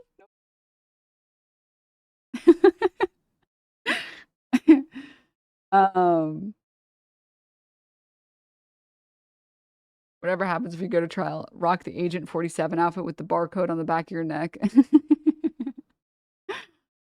No respect, but good to know he's not entirely insane, which is apparently a high bar to clear. Yeah. I've never heard of any of these people. Good, you're normal. Same. But yeah, lawsuit is still occurring. I'm still fighting it. I will keep fighting it for as long as I can, which hopefully will be until I win. And yeah, I just wanted to give you guys an update on that. You guys are welcome to go ahead and look and read the motion. And hopefully, if all goes well, there will be the judge will hear the case on in June, and we will, I don't know, see what happens. So yes, I just wanted to give you guys updates. Like I said, I feel a responsibility. I'm kind of repeating myself, but I feel a responsibility for anyone who donated to know where their money is going and to know every update that I can whenever I can. So yes, EU person here, can you reopen the case when judge dismisses? Well, there's, from my understanding, with prejudice and without prejudice, what we're filing makes it so that he cannot attempt to go after the same thing again because of, what's the term? Double jeopardy. And I think it's with prejudice, means that if he loses this motion, he loses this motion. He cannot sue again for the content nuke. Oh, double jeopardy might be more for criminal cases, actually. No, that's criminal courts. But yeah, so then it would be dismissal with prejudice, I think. So no, the answer is no, he can't. If he loses, he loses. Baking stream to celebrate. And don't forget, I did not forget that I promised you guys a cooking stream. We are still doing a cooking stream. I keep promises made and promises will be kept. All right? I always remember, it's not a matter of if, it's a matter of when. The judge rules in favor of your motion.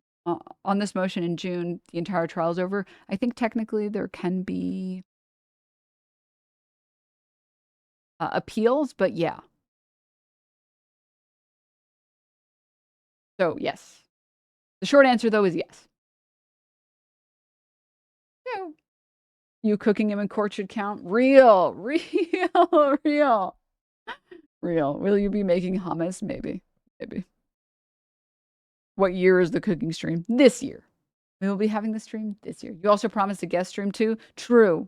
Which I want to do anyways, regardless of my promises. So, well, yeah, that's everything that I wanted to give you guys updates on. I just wanted to keep it short and sweet.